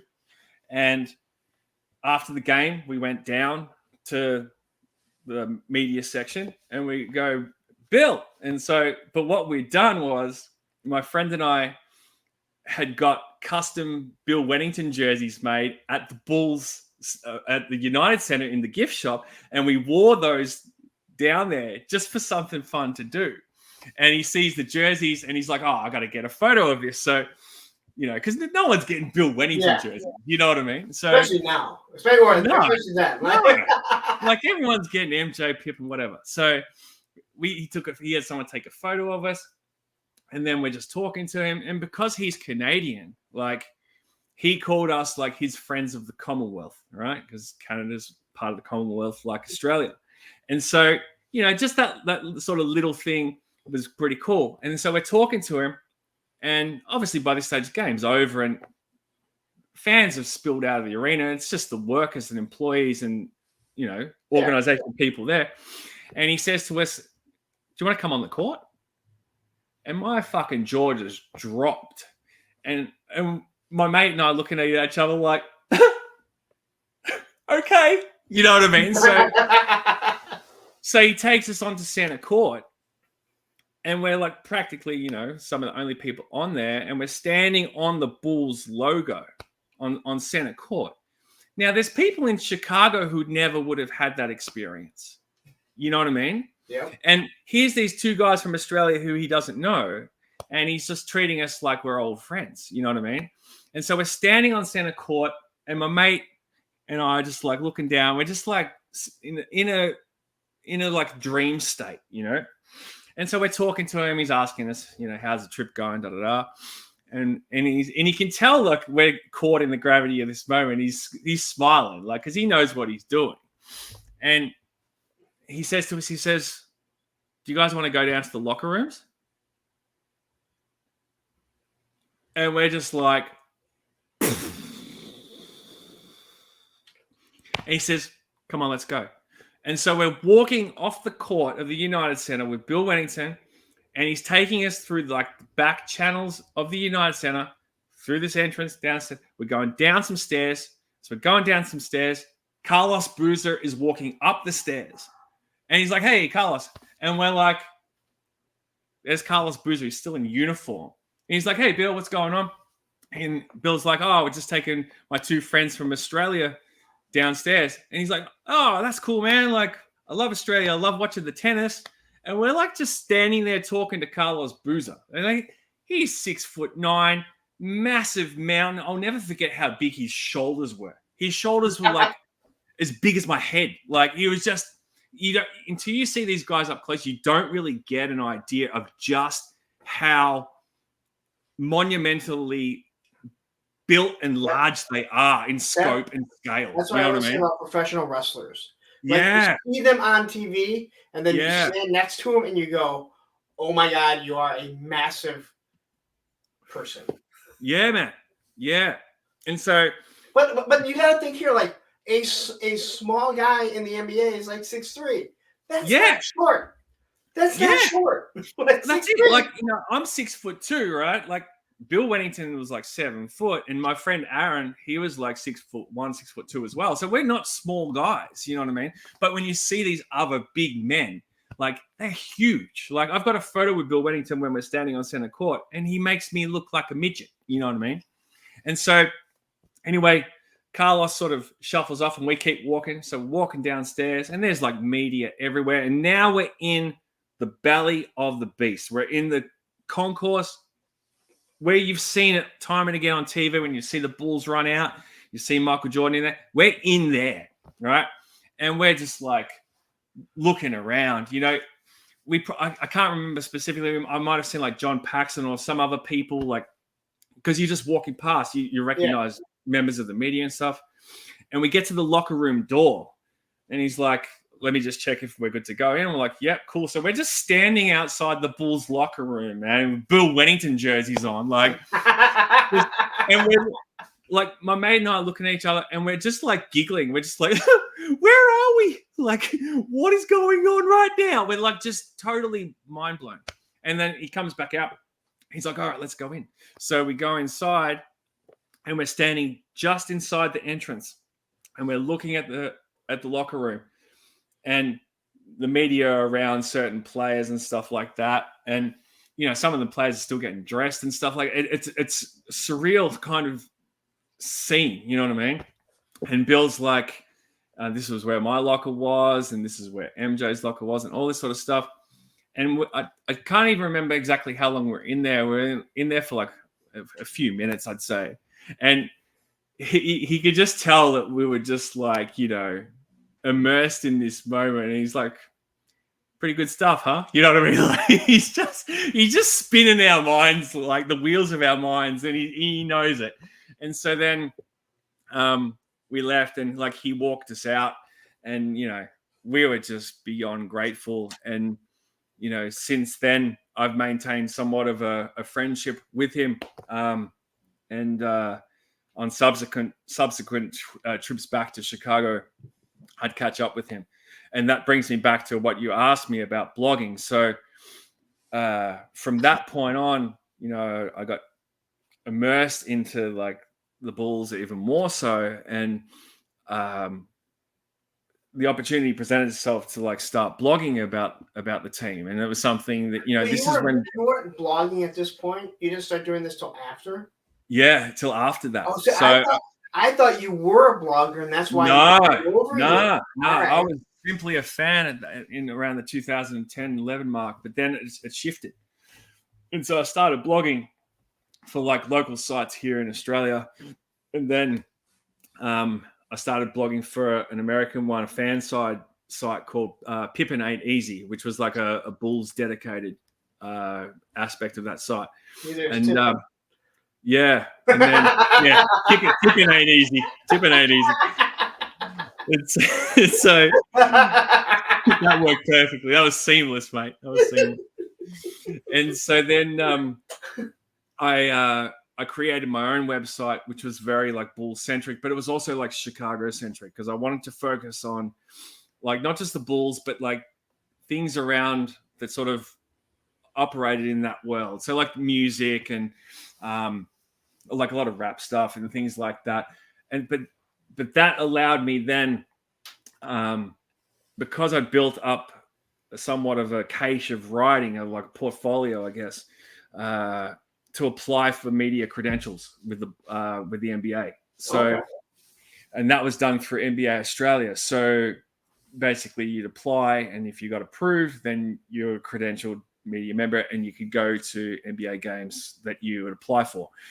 You wouldn't always be successful in getting admittance to those games, but for the most part, some teams are better than others. It would depend on the market. Sometimes the Bulls could be a bit stingy. Like if it was a, let's say like a national game, like, you know, perfect example was Kobe's last game in Chicago. So that was a big one for me because I'd never seen Kobe play. So I'd been to a Lakers Bucks game in Milwaukee. I'd made the trek from Chicago to Milwaukee to cover a Bucks Lakers game. And unfortunately, that's when Kobe had gotten injured. This is when they had like Steve Nash around that time. And Nash was injured as well. So, but I'd applied for these media passes before that. So I was going regardless. So a mate of mine, another Chicago friend, his name's Billy, he decided he offered to drive me down there to Milwaukee. So off we went. And Kobe wasn't there. But that was a rookie game for Giannis. So I got to see Giannis play as a rookie, and he barely even played, but I can say I saw Giannis play as a rookie. So that was my only opportunity at that stage to see Kobe. But then in 2016 on his farewell tour, he's playing his final game in Chicago. I'm like, all right, this is the one. Like, I'm going to get in on this. Anyway, so apply for the credentials and get to Chicago, and the Bulls turned me down. And they said that they had too much of a media presence to accommodate me, essentially. So I was and on this trip, I was with my wife, and she, God bless her, was willing to come along and allow me to go to that because she wouldn't have been able to go to the game because tickets for that game were commanding like a high premium, even for like the nosebleeds. So get shot down for the credentials. And my wife and I ended up going to a sports bar, I think, and watching the game and eating some wings and whatnot. And, you know, he had a really good game. I think the Lakers lost. I think the Bulls won in the end, but that was it. And so friends of mine who were within the Chicago media told me afterwards that it was bullshit. There was room in the media press box because, like, for international media and stuff, they have a press box in the upper level of the United Center. You're not down low where the main media contingent is, the national media and stuff. Yeah, and all the beat writers. And so, yeah, one of my friends, Sharon, he's like, yeah, man, there was room in there. They were just talking shit to you. And I'm just like, you got to be kidding me, man. So, yeah, that would happen. That's a thing that does happen. It just depends. But yeah, so I covered games for a couple of years there, mainly Bulls games. And, you know, it allowed me to have even more great experiences that, you know, I could never have dreamed of as a teenager, just getting into the NBA. Like, you know, for instance, I became friends with Casey Johnson, who was a writer for the Chicago Tribune, and he took me out to the Berto Center where the Bulls trained in Deerfield. He took me out there for a Bulls training session where the media would go to. He drove me out there, picked me up from the hotel or from the hostel. I was staying at a hostel in Chicago, and he picked me up, drove me out there. And I'm in the car, you know, with a member of the media whose writing I've read for 20 years, you know what I mean? And we're just talking about this, that, and the other. and we go to the training session, and D Rose is there, and Joakim Noah's there, and I'm in there, and and this is the Berta Center where Michael Jordan and the Bulls had trained too. So I'd seen this place on TV and in photos for years. Like that's where they would start the championship essentially before they'd go to Grant Park. They would start there and leave and go to Grant Park. So I knew this place. You know what I mean? Like, just to be there in that moment is like another fond memory. And then we left that media session, and Casey and I went and had lunch with Bill Wennington at a Mr. Chow. Was it Mr. Chow's? It might not have been Mr. Chow's. It was some Chinese joint. I can't remember the name of it. Another famous one that you guys have over there. It's not Mr. Chow's. It's something else. And yeah, I'm having lunch with Bill Wennington and Casey Johnson. You know what I mean? Like crazy. It was a crazy period of my life in that respect. Like, and a lot of unforgettable memories. So yeah. That's awesome. Like that is awesome. Like this is exactly what I wanted. I mean, again, there's a lot of people that talk to these toy tubers about toys, and obviously we were going to talk toys, but I find like this stuff fascinating. I don't know if everyone else does, but I find it then again, your joy is really is every I mean, I know when Payne talks about like what brings you joy. Yeah. You know, on his show, it's like this is exactly it. Like, that's why like when I was on his show and I'm like, well, would you consider skateboarding? You know, like that brought me so much joy. It brought me a lot of anger in my life too. But yeah. Yeah. So does sports. So does sports, man. Yeah, basketball brought me a lot of anger too. Like, you know, man, so much anger. so you did a blog that obviously let you travel, but what do you do? What do you do for your career? I guess. So, because you're not doing that anymore, right? You're not blogging. No. Like I folded the website after when basically when the Bulls traded Derrick Rose and Joakim Noah left, and then they traded Jimmy Butler. And we talk about anger and sports. This is a point in time. This is a dead-ass serious point in time where I became really disenfranchised with that organization. You know, hot on the heels of denying me the chance to see Kobe play first and last time in my life. You know, and then they go and trade my favorite player and give up on him. And then as a result, you know, they got rid of Tom Thibodeau, the coach. Like, they really, really pissed me off.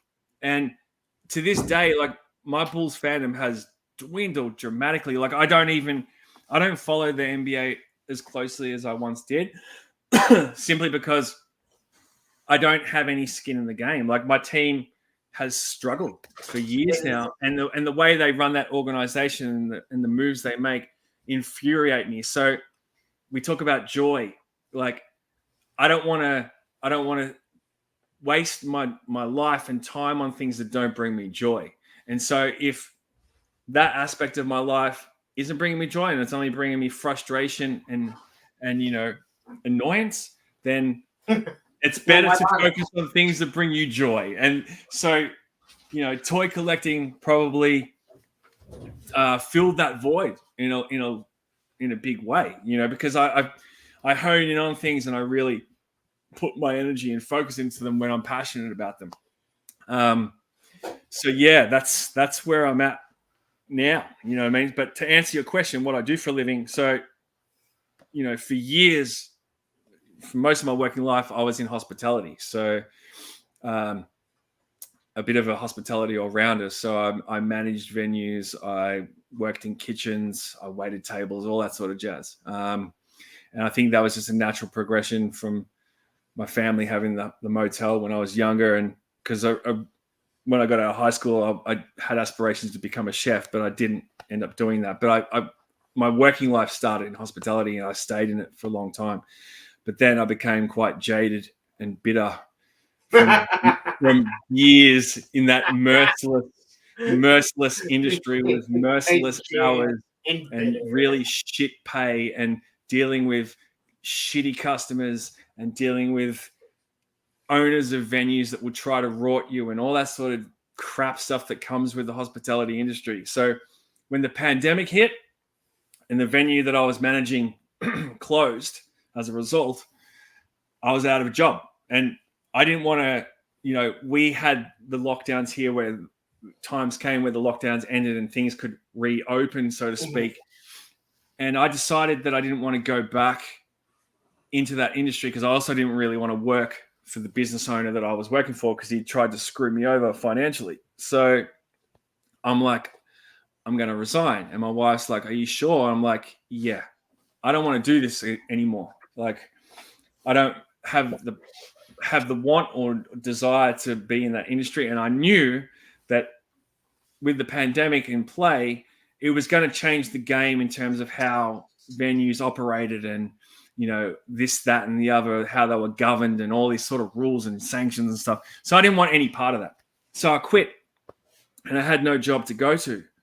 I'd saved a bit of money, obviously. And, I was fortunate enough to be unemployed. So I was getting unemployed benefits, which is not a lot of money, but it was enough to sort of, have some money coming into the house. But at the same time, I decided to sell, during the pandemic, a lot of and cash in on this Bulls nostalgia, sell a lot of my sneakers. So, because I had 120 pair of sneakers. Yeah, you mentioned to me about the sneaker collection. Yeah, so I had 120 pair of sneakers. They're taking up space. I'm like, I don't wear half of these. I'm never going to wear them. I have one pair of feet. I can only wear sneakers X amount of time. So, why not cash in and get rid of some of this dead stock that's sitting here and dwindle the collection. And so I was selling that stuff off and still unemployed, but bringing money in. And so then I didn't know what I wanted to do with myself. And my stepmom, she said to me, well, in the meantime, why don't you do something like, air tasking? Or I'm like, that doesn't really tickle my fancy. She's like, well, what about dog walking? And I'm like, okay, I could get behind that. So I explored that as an option and I created this profile on this platform called Mad Paws, which is like a dog walking, dog sitting thing. And basically it works like Uber Eats. So it's geo-tracked. So people in your area, they need a dog walker or a dog sitter. They look up, okay, this person's available. They charge X amount of money. And then you go meet them, you meet the dog, and then you walk the dog for them or whatever. And, if they have other needs, it needs to be fed or needs medication, whatever, blah, blah. And so I started doing that and I really enjoyed it because I was getting outside, I was getting to hang out with dogs because I love dogs, bringing in some money. Still better than people. And not working with people, man. That was the beauty of it. And also not working nights, and not pummeling myself with alcohol and cigarettes that come sort of hand in hand with working in hospitality, So I was feeling healthier and, I'm bringing in money. And it was good, to a point because I built up a nice collection of customers. And they became regulars and whatnot, but it's not a lucrative industry because you bring in money, but the platform Mad Paws, they take their percentage out of it as a result. But I'm thinking, okay, so how can I segue from this into working with dogs? So I started applying for jobs at dog shelters, and I kept getting no answers or getting knocked back. And one of the interviews I went to, the lady said, look, unfortunately you didn't get the role, but you interviewed really well. She said, what I suggest you do is go and get your certificate 2 in animal welfare, which is just a course. And that will help you in applying for jobs, and you can come back to us and apply. So I was like, okay. So I pursued that course, and over the span of 6 months of doing that course, I was still dog walking and I was doing the course from home because things were still working remotely here. Then you couldn't go on site because that was normally at a campus, but they didn't allow that. So everything was done online. And so I just set up a little space and did it online. I really dedicated myself to getting good marks and getting all my assessment tasks in ahead of time, and just like, just being proactive about it, because I just wanted to tick that box, get the certificate, and get a job. And so I graduated in December of what are we now, 23, so it must have been 21, in December of 21. And then by mid-January, I'd gotten a job with a shelter not far from my house, about 20 minutes drive from my house. And so I started working there. It was a casual position, and as an animal attendant within the shelter, and primarily in the cattery, because they don't put you straight in with the dogs. You have to sort of start in the cattery, and it would generally be about a year or so of working in the cattery before you get to work with the dogs. But my aspiration was always to work with the dogs, so I let it be known. And so I just threw myself into that role, and because it was casual, I could pick up extra shifts, and I'd take them, when I could. And I'd still do dog walking on my days off. So I had two things going on at once. And, by 6 months into that role, I got offered like a part-time position. And so I took that.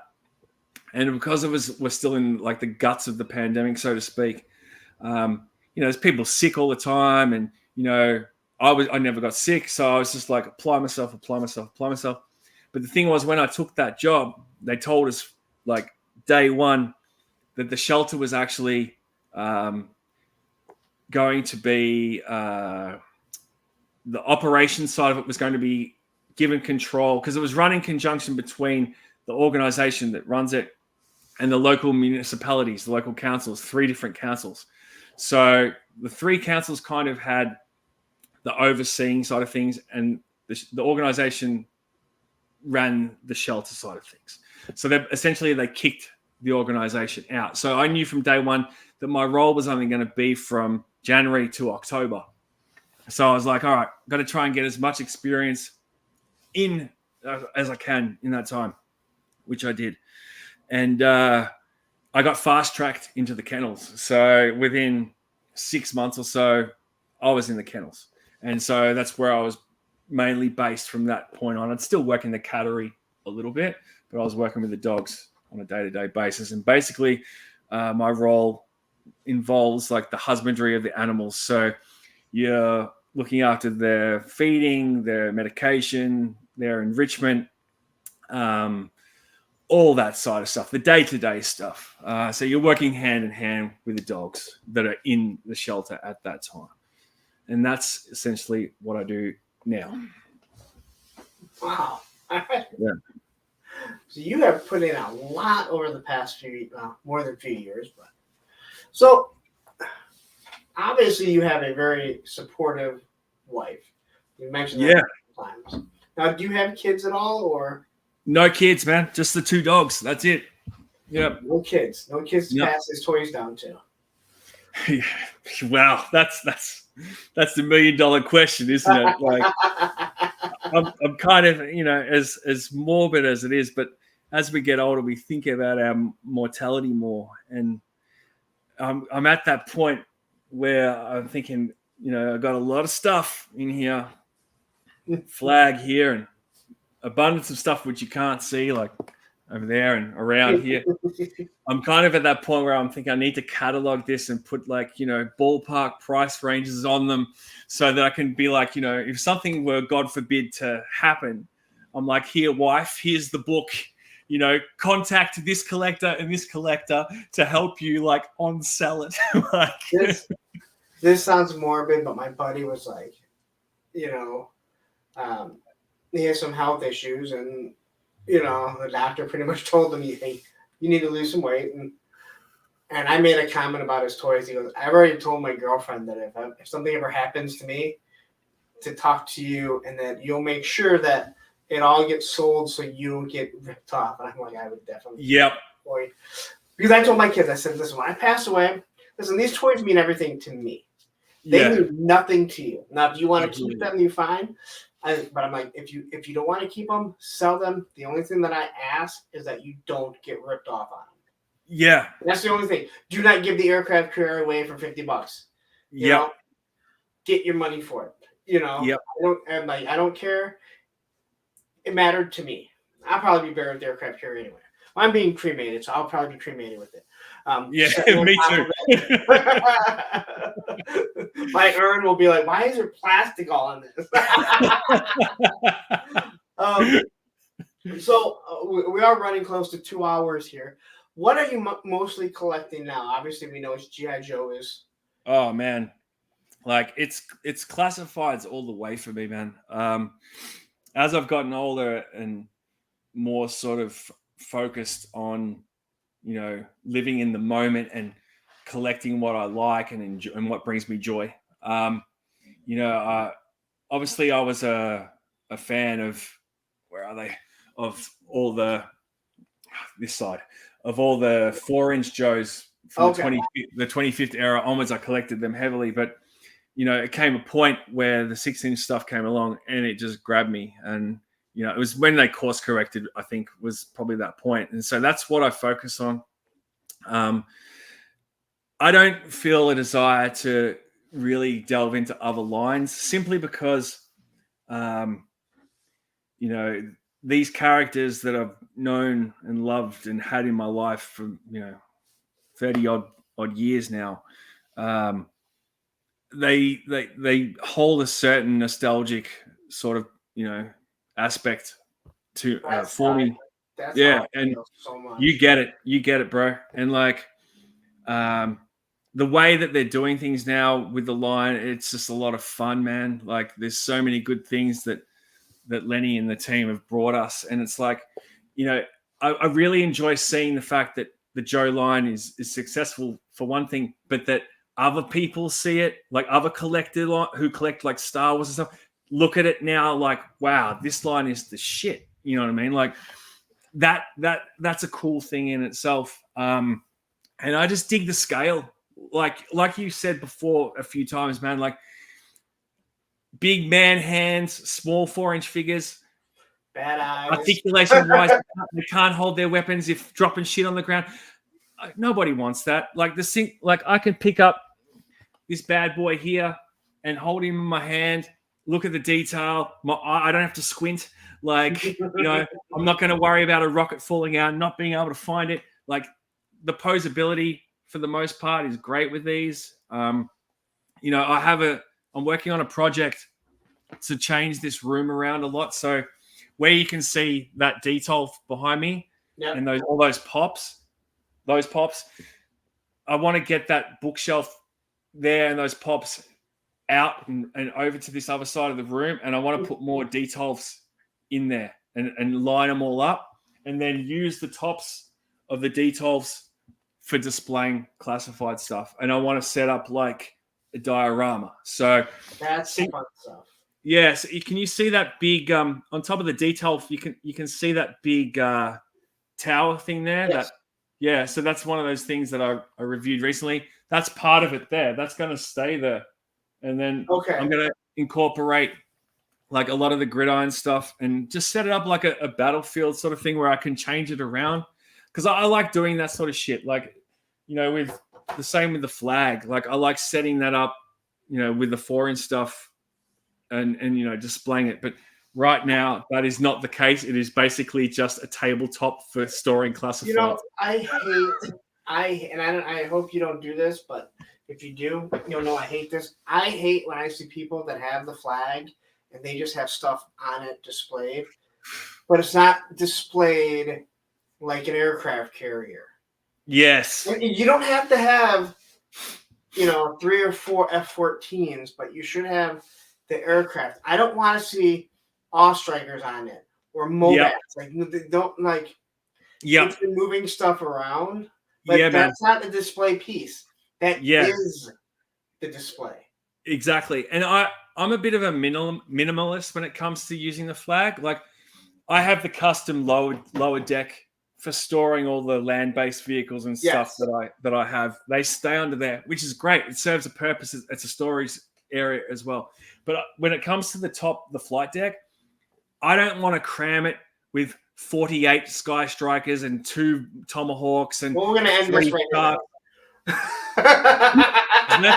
That's not how I roll. Like, I've got one Eagle Hawk here, which doesn't normally sit there, it sort of sits flush. I've got one Sky Striker, I've got 2 Sharks, and I've got 3 Skyhawks, I think. And that's enough vehicles for me. I prefer that's a good amount of air vehicles. Yeah, because they take up people don't realize, and I've said this before, as big as the thing is, if you put 3 Sky Strikers on it, you have filled the thing up. Yeah, man. Yeah, it's too much. And that's why I'm like, I wanted, and not that I could afford it, I wanted 5 of the HasLab Sky Strikers just so I could put them on there and close the wings. Because then you could actually set them up like an actual aircraft carrier. Yeah. And I saw someone post it. They had 3 or 4 of the HasLabs on there with the wings closed. And I was like,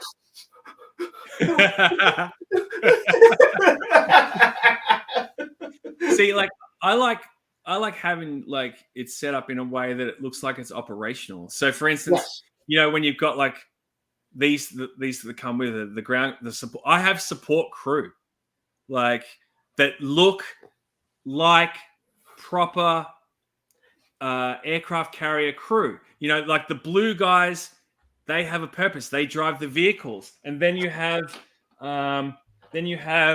where is it? Let me grab it.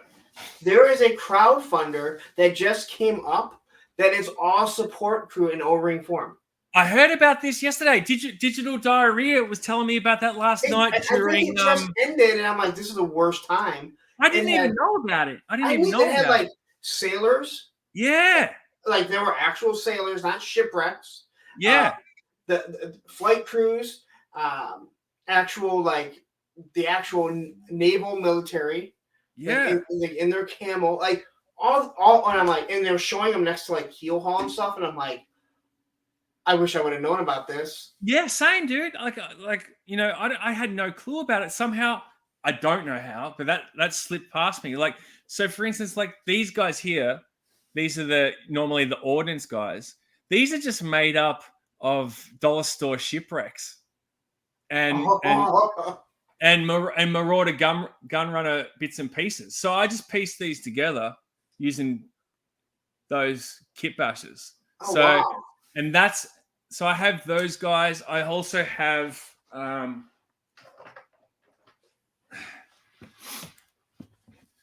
the shooters who send the planes off the deck. So, same thing again, yellow vest, but just the dollar store shipwreck bodies. But speaking of Marauder gun runners, when they had that Vietnam era Kickstarter, I backed that, and I'm waiting on that set because the way I structured my Kickstarter of that was around the flag. So I got like the sailors and I got like some of the pilots and stuff like that. So whenever we eventually get that, I'll have more crew for this bad boy. Yeah, that's the only thing. No, right now I have Megatron destroying it. So that's probably going to stay like that for a little while till I can kind of figure out what I'm going to do with that room because it is out of room. I feel your pain, mate. I mentioned, I've said it before. I even had some guy get smart with me about it because I always say, like, I think people that want the aircraft carrier and classified or even want a HasLab O-ring, I'm like, I don't think you realize how big it is. Oh yeah, I don't know that. I'm like, everyone, when people say it's 7 feet, I go, it's 7.5 feet. And they kind of roll their eyes, but it's like, listen, 6 inches is pretty big. That's what she said. But it's not just 7.5 feet long. It's like 3 feet wide. Yep. It's like almost 3 feet tall, I think. Yep. It's massive. And the biggest thing about it is, unless if you build a base, you can't really store stuff underneath it. That's why I did a whole video because I had seen people do it. Yeah. But nobody taught, like no one had a video showing how to do it. It's very simple, but if you're not thinking about how you're going to do it, you're going to be stuck there. And I'm like, and it took me, I want to say, $80 or $90 to do it.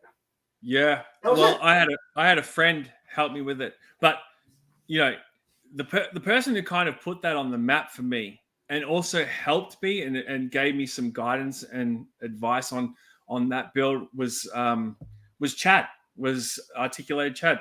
Yeah. Or it's Chad, or just Chad.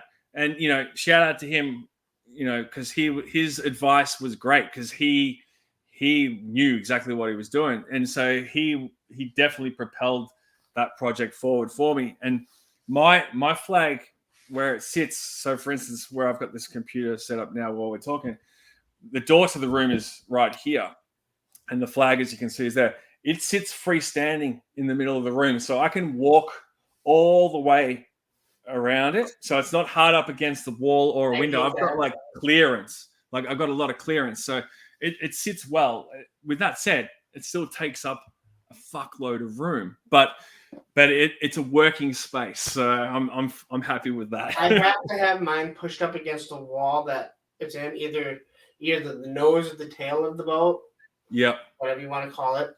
Or else I can't move around. It would literally be. And even when I have the HasLab Sky Striker taking off, like when I do pictures or when I do another video, I'll have it pushed up all the way, but I push it back when I'm not doing it, because if I come down just to look at it, I'm not paying attention, I'll hit it. Yeah. And I do not want that thing knocked off. I love that HasLab Sky Striker. Yeah. I know a lot of people have issues with it. I have no issues with mine whatsoever. So, and I love the fact, it's actually kind of funny because as a kid, it always drove me nuts that the wings had to be closed while flying. And I always wanted them open.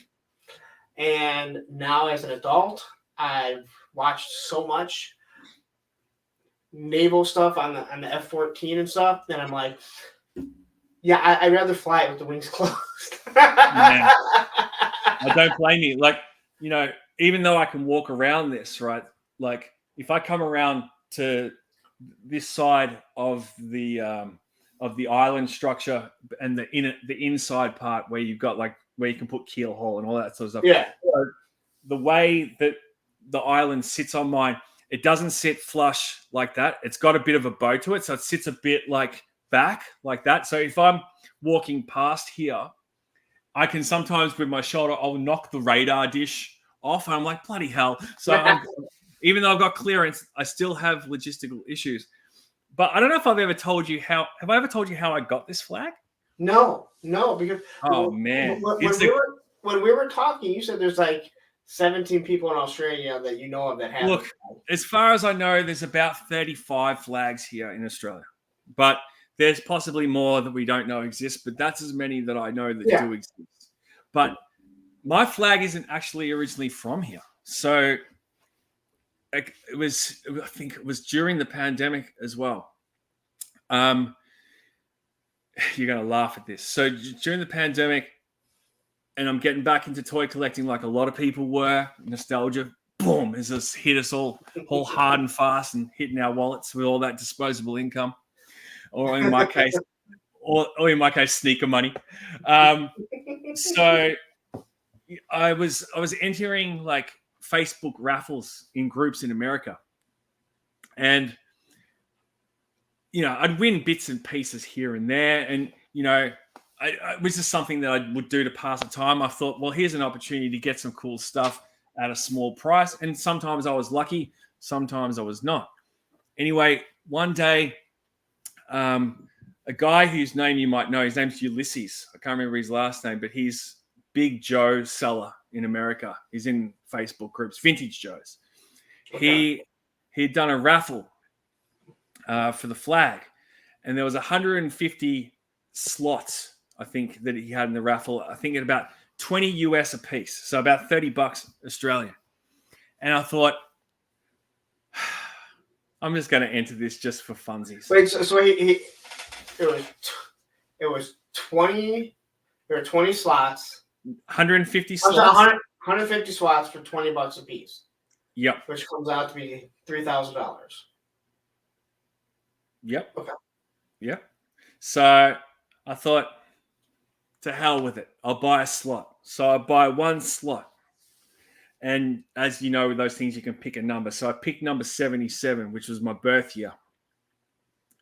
Anyway, didn't think anything of it. but obviously I knew when the draw was going to be, and Ulysses or Yuli, whatever you want to call him, he would do like live drawings of this. And so I went to bed one day and I woke up in the morning and I was downstairs making a coffee for my wife and my wife was upstairs in bed still. And I'm put the kettle on, boiling the kettle, put the coffee in the cup, looking at my phone, and I go, oh, go to the group. I see a notification that Ulysses has run the raffle. So I press play and I'm watching the video, all the numbers coming off the board, and gets down to the last one. Bang. I win it. I'm just like in my kitchen just going, yes! Like, I couldn't believe it, man. Like another surreal moment. And my wife's like, what's going on? You know what I mean? I come running up the stairs or moving quickly with the coffees up the stairs. I'm like, you're not going to believe what happened. She's like, what are you talking about? She didn't really get it. I'm like, I just got the flag. She's like, what's a flag? I'm like, it's an aircraft carrier. And she's like, it's like a spaceship. I'm like, no, it's an aircraft carrier. That's spaceship. And she didn't get it. She's like, that's great, darling. I'm happy for you. And I'm just like, you know, like just chucking and driving all the way around the house all day. Like, and obviously I had to, you know, then figure out how I was going to get it to Australia. And, you know, I was in discussions with Ulysses and, you know, to his credit, he got it done. It was a bit of an effort because when you mail a flag, It's obviously not small. You can't just put it in one box. Like it's a two. Like even if you look at how big the box was, you would not be able to get the aircraft carrier back into that box, even if you had it. Well, funnily enough, man, this one came with the original box. Wow. Right? And 99.9% complete. The only thing missing is Keelhaul's gun.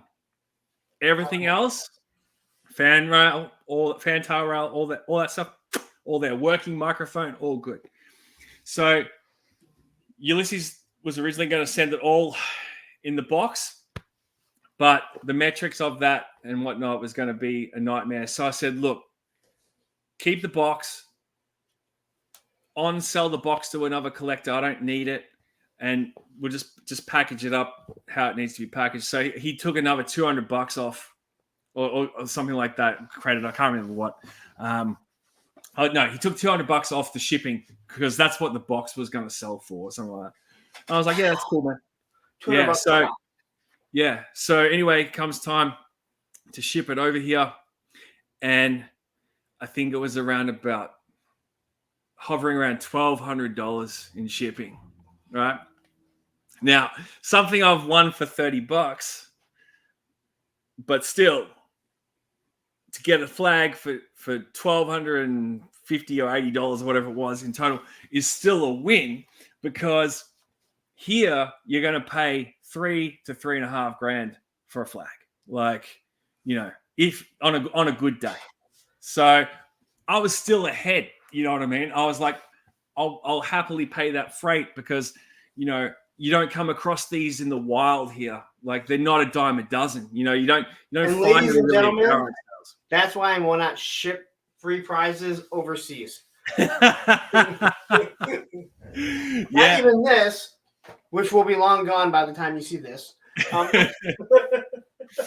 Yeah. So, and just to wrap that story up, like it eventually got here all in one piece. But I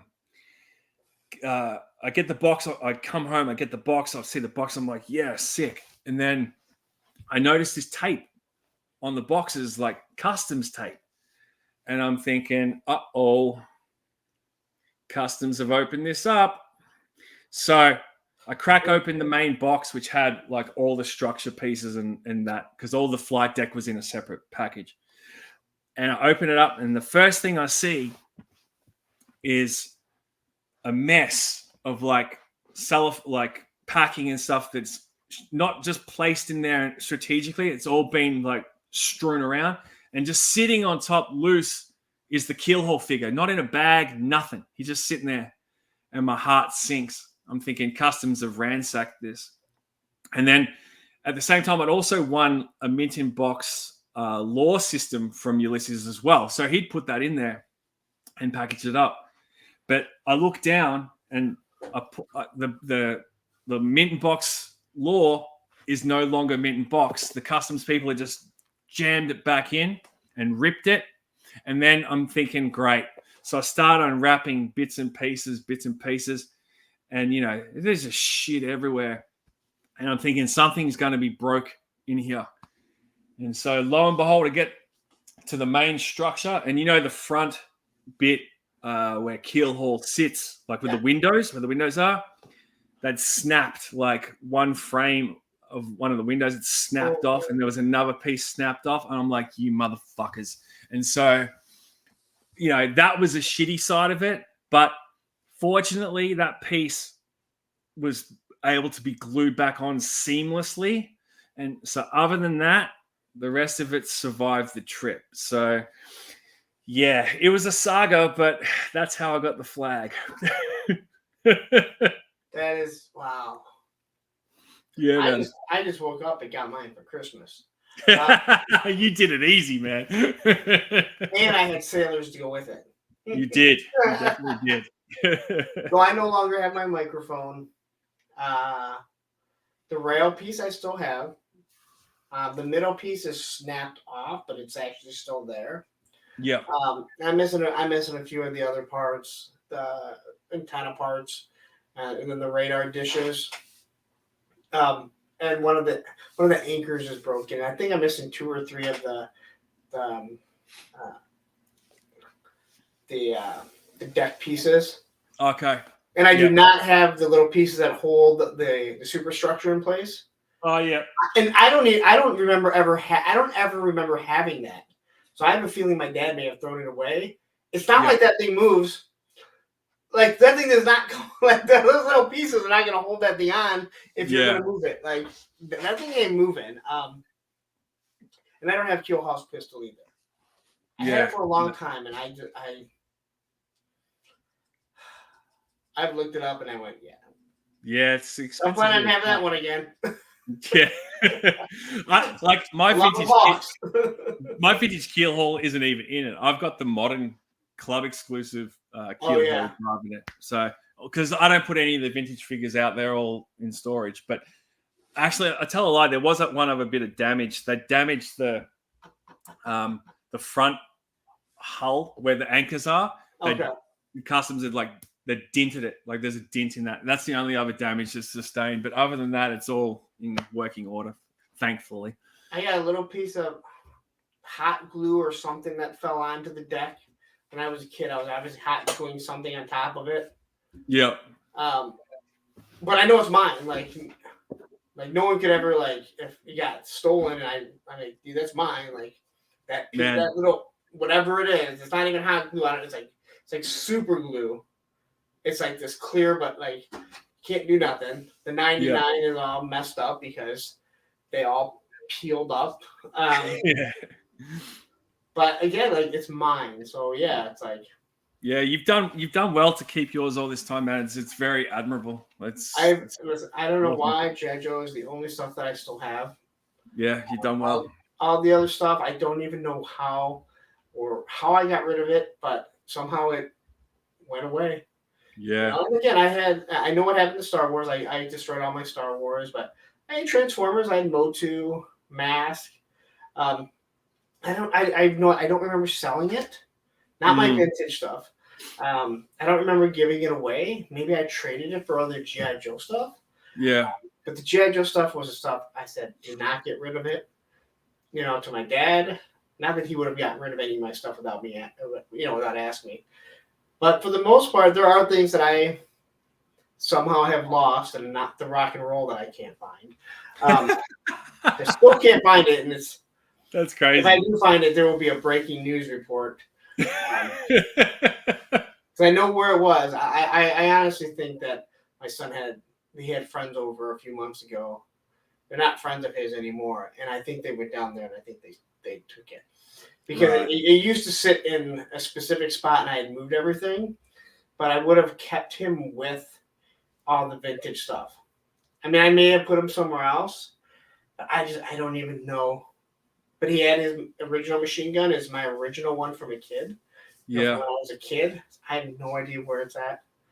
But it drives me nuts. Like I would say every couple once a week or so, I'll go in the room and I look, and I'll start looking at the same stuff again. I'm like, maybe I'm just gonna look and be like, there he is.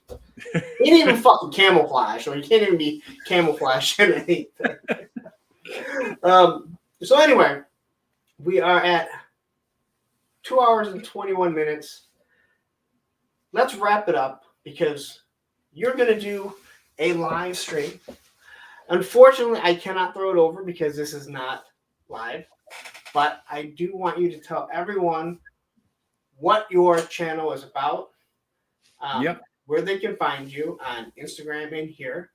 And I would assume, like I said, we're gonna start this at 9 o'clock, an hour earlier. So I would say probably 11:30 our time. You can start. So hopefully you still have some of the riffraffs that are still watching over on the East Coast, and hopefully get some of the people over in California that's a little bit earlier there. So tell them about your channel, what you're looking to do. And cool. So as you can see, it is this one here, Shark Eye Toy View. That is the new channel. It is in its infancy still at this point as we record this, but by the time that rolls around, it'll look like a proper channel, hopefully. I'm currently just doing like reviews and unboxings of classified stuff, as well as other stuff that kind of works hand in hand with the 6-inch line. So, I've done a review of like Gridiron, the bunker wall set, which is already up there, for example. So things like that, those third-party items that work within the confines of Joe's is what I want to focus on, as well as like eventually, doing live shows and things like that, much like yourself. You're been an inspiration to me in that respect, man. Like, because I feel like the way you can command an audience on your own is something that I am comfortable doing, even though working with Lenny and Aaron on that show is great and all. When you've got 3 people or 4 people, it is a blend, you know what I mean? But when it's your own thing and you're speaking directly to the camera, you can convey your own thoughts and opinions and whatnot. And like yourself, I have several of those. So that's my aim, and just to have fun with it, man. Like, this whole world of toy tubing is something that is still pretty fresh to me. Like, my entry point for this was during the pandemic, and it was watching Chris on the Full Force. Like, that's what was a big part of getting me back into like Joe collecting, because I'd gone on and off as a 4-inch collector, but watching Chris's show, and seeing the community aspect of it and the way he handles himself, he was the one that actually inspired me to get to this point. And I'd even messaged him privately on Twitter and like saying, I'm thinking about doing this eventually, what do I need to do? And he gave me like a rundown of like, you can do it this way and have this and that. And he's always been a good sounding board. And so shout out to Chris, and thank you to him for, putting that in my mind's eye. And thank you to you also, man, because like when I watched your show again, it was just something I enjoyed. I enjoyed the way you handle yourself and the way you talk about things. You speak freely. You speak with passion, and you have fun, and fun's a big part of it. It's this whole collecting toys and stuff. It's a distraction, it's a distraction from life's ills. It's a distraction from the day-to-day mundane shit that we have to deal with working. And in my line of work, it's a distraction from, the emotional toll that my job takes. Like, in animal welfare, there's a thing called compassion fatigue. I'm starting to lose my voice from talking for too much. And this It This is what happens, it's all about. believe me. Yeah, I need a drink. And yeah, it's like compassion fatigue is a thing, and it's almost like a form of PTSD because we're exposed as frontline workers in that industry to a lot of horrible stuff that is the result generally of people's ignorance and people's lack of respect for animals and lack of care. And myself and my colleagues and anyone else who works in the industry, we're the people who have to deal with that shit. And we are human beings. And when you work with animals, if you have, obviously, when you work with animals, you have to deal with their needs because they can't help themselves. Yeah. And you Right, become the steps and they're stuck halfway. Yeah, and like you become man, and you become like you become emotionally involved in these animals because you're dealing with some dogs that are in the shelter not just for a month, but for months or sometimes years, and that can be a result of they've been involved in a situation where they've been seized from an owner or from a property of puppy farms or whatever, and there's legal cases pending. So the court system keeps them in our system. So these dogs basically become institutionalized, and you, as their carer, are the only people that they see because they don't get to be adopted. Like they're in the shelter, they're in the guts of the shelter. They don't see that side of things. Not every dog is cleared for adoption. So, you naturally develop a bond with these animals. And so sometimes these situations don't pan out for the best for them. And it takes a toll on you. So collecting is a great distraction from that. It brings me joy. It allows me to speak with people like yourself, and Lenny and Aaron and anyone else in the chat, like who is like-minded. It's a good thing, and I really enjoy it, and I feel like talking about it, and meeting people and talking about their collecting stuff. It's fun. So that's what I'm all about. That's what the channel's going to be all about, and that's where you can find it. All right. Well, we're gonna end it now. So head on over there. There will be a link, hopefully in the chat, but definitely a link in the description. Again, thank you. I've really enjoyed this and learned an awful lot about you. So anyway, check out his channel, subscribe, like. You guys know the deal. You guys have a wonderful day. And I'm still in Disney for 2 days. Take care.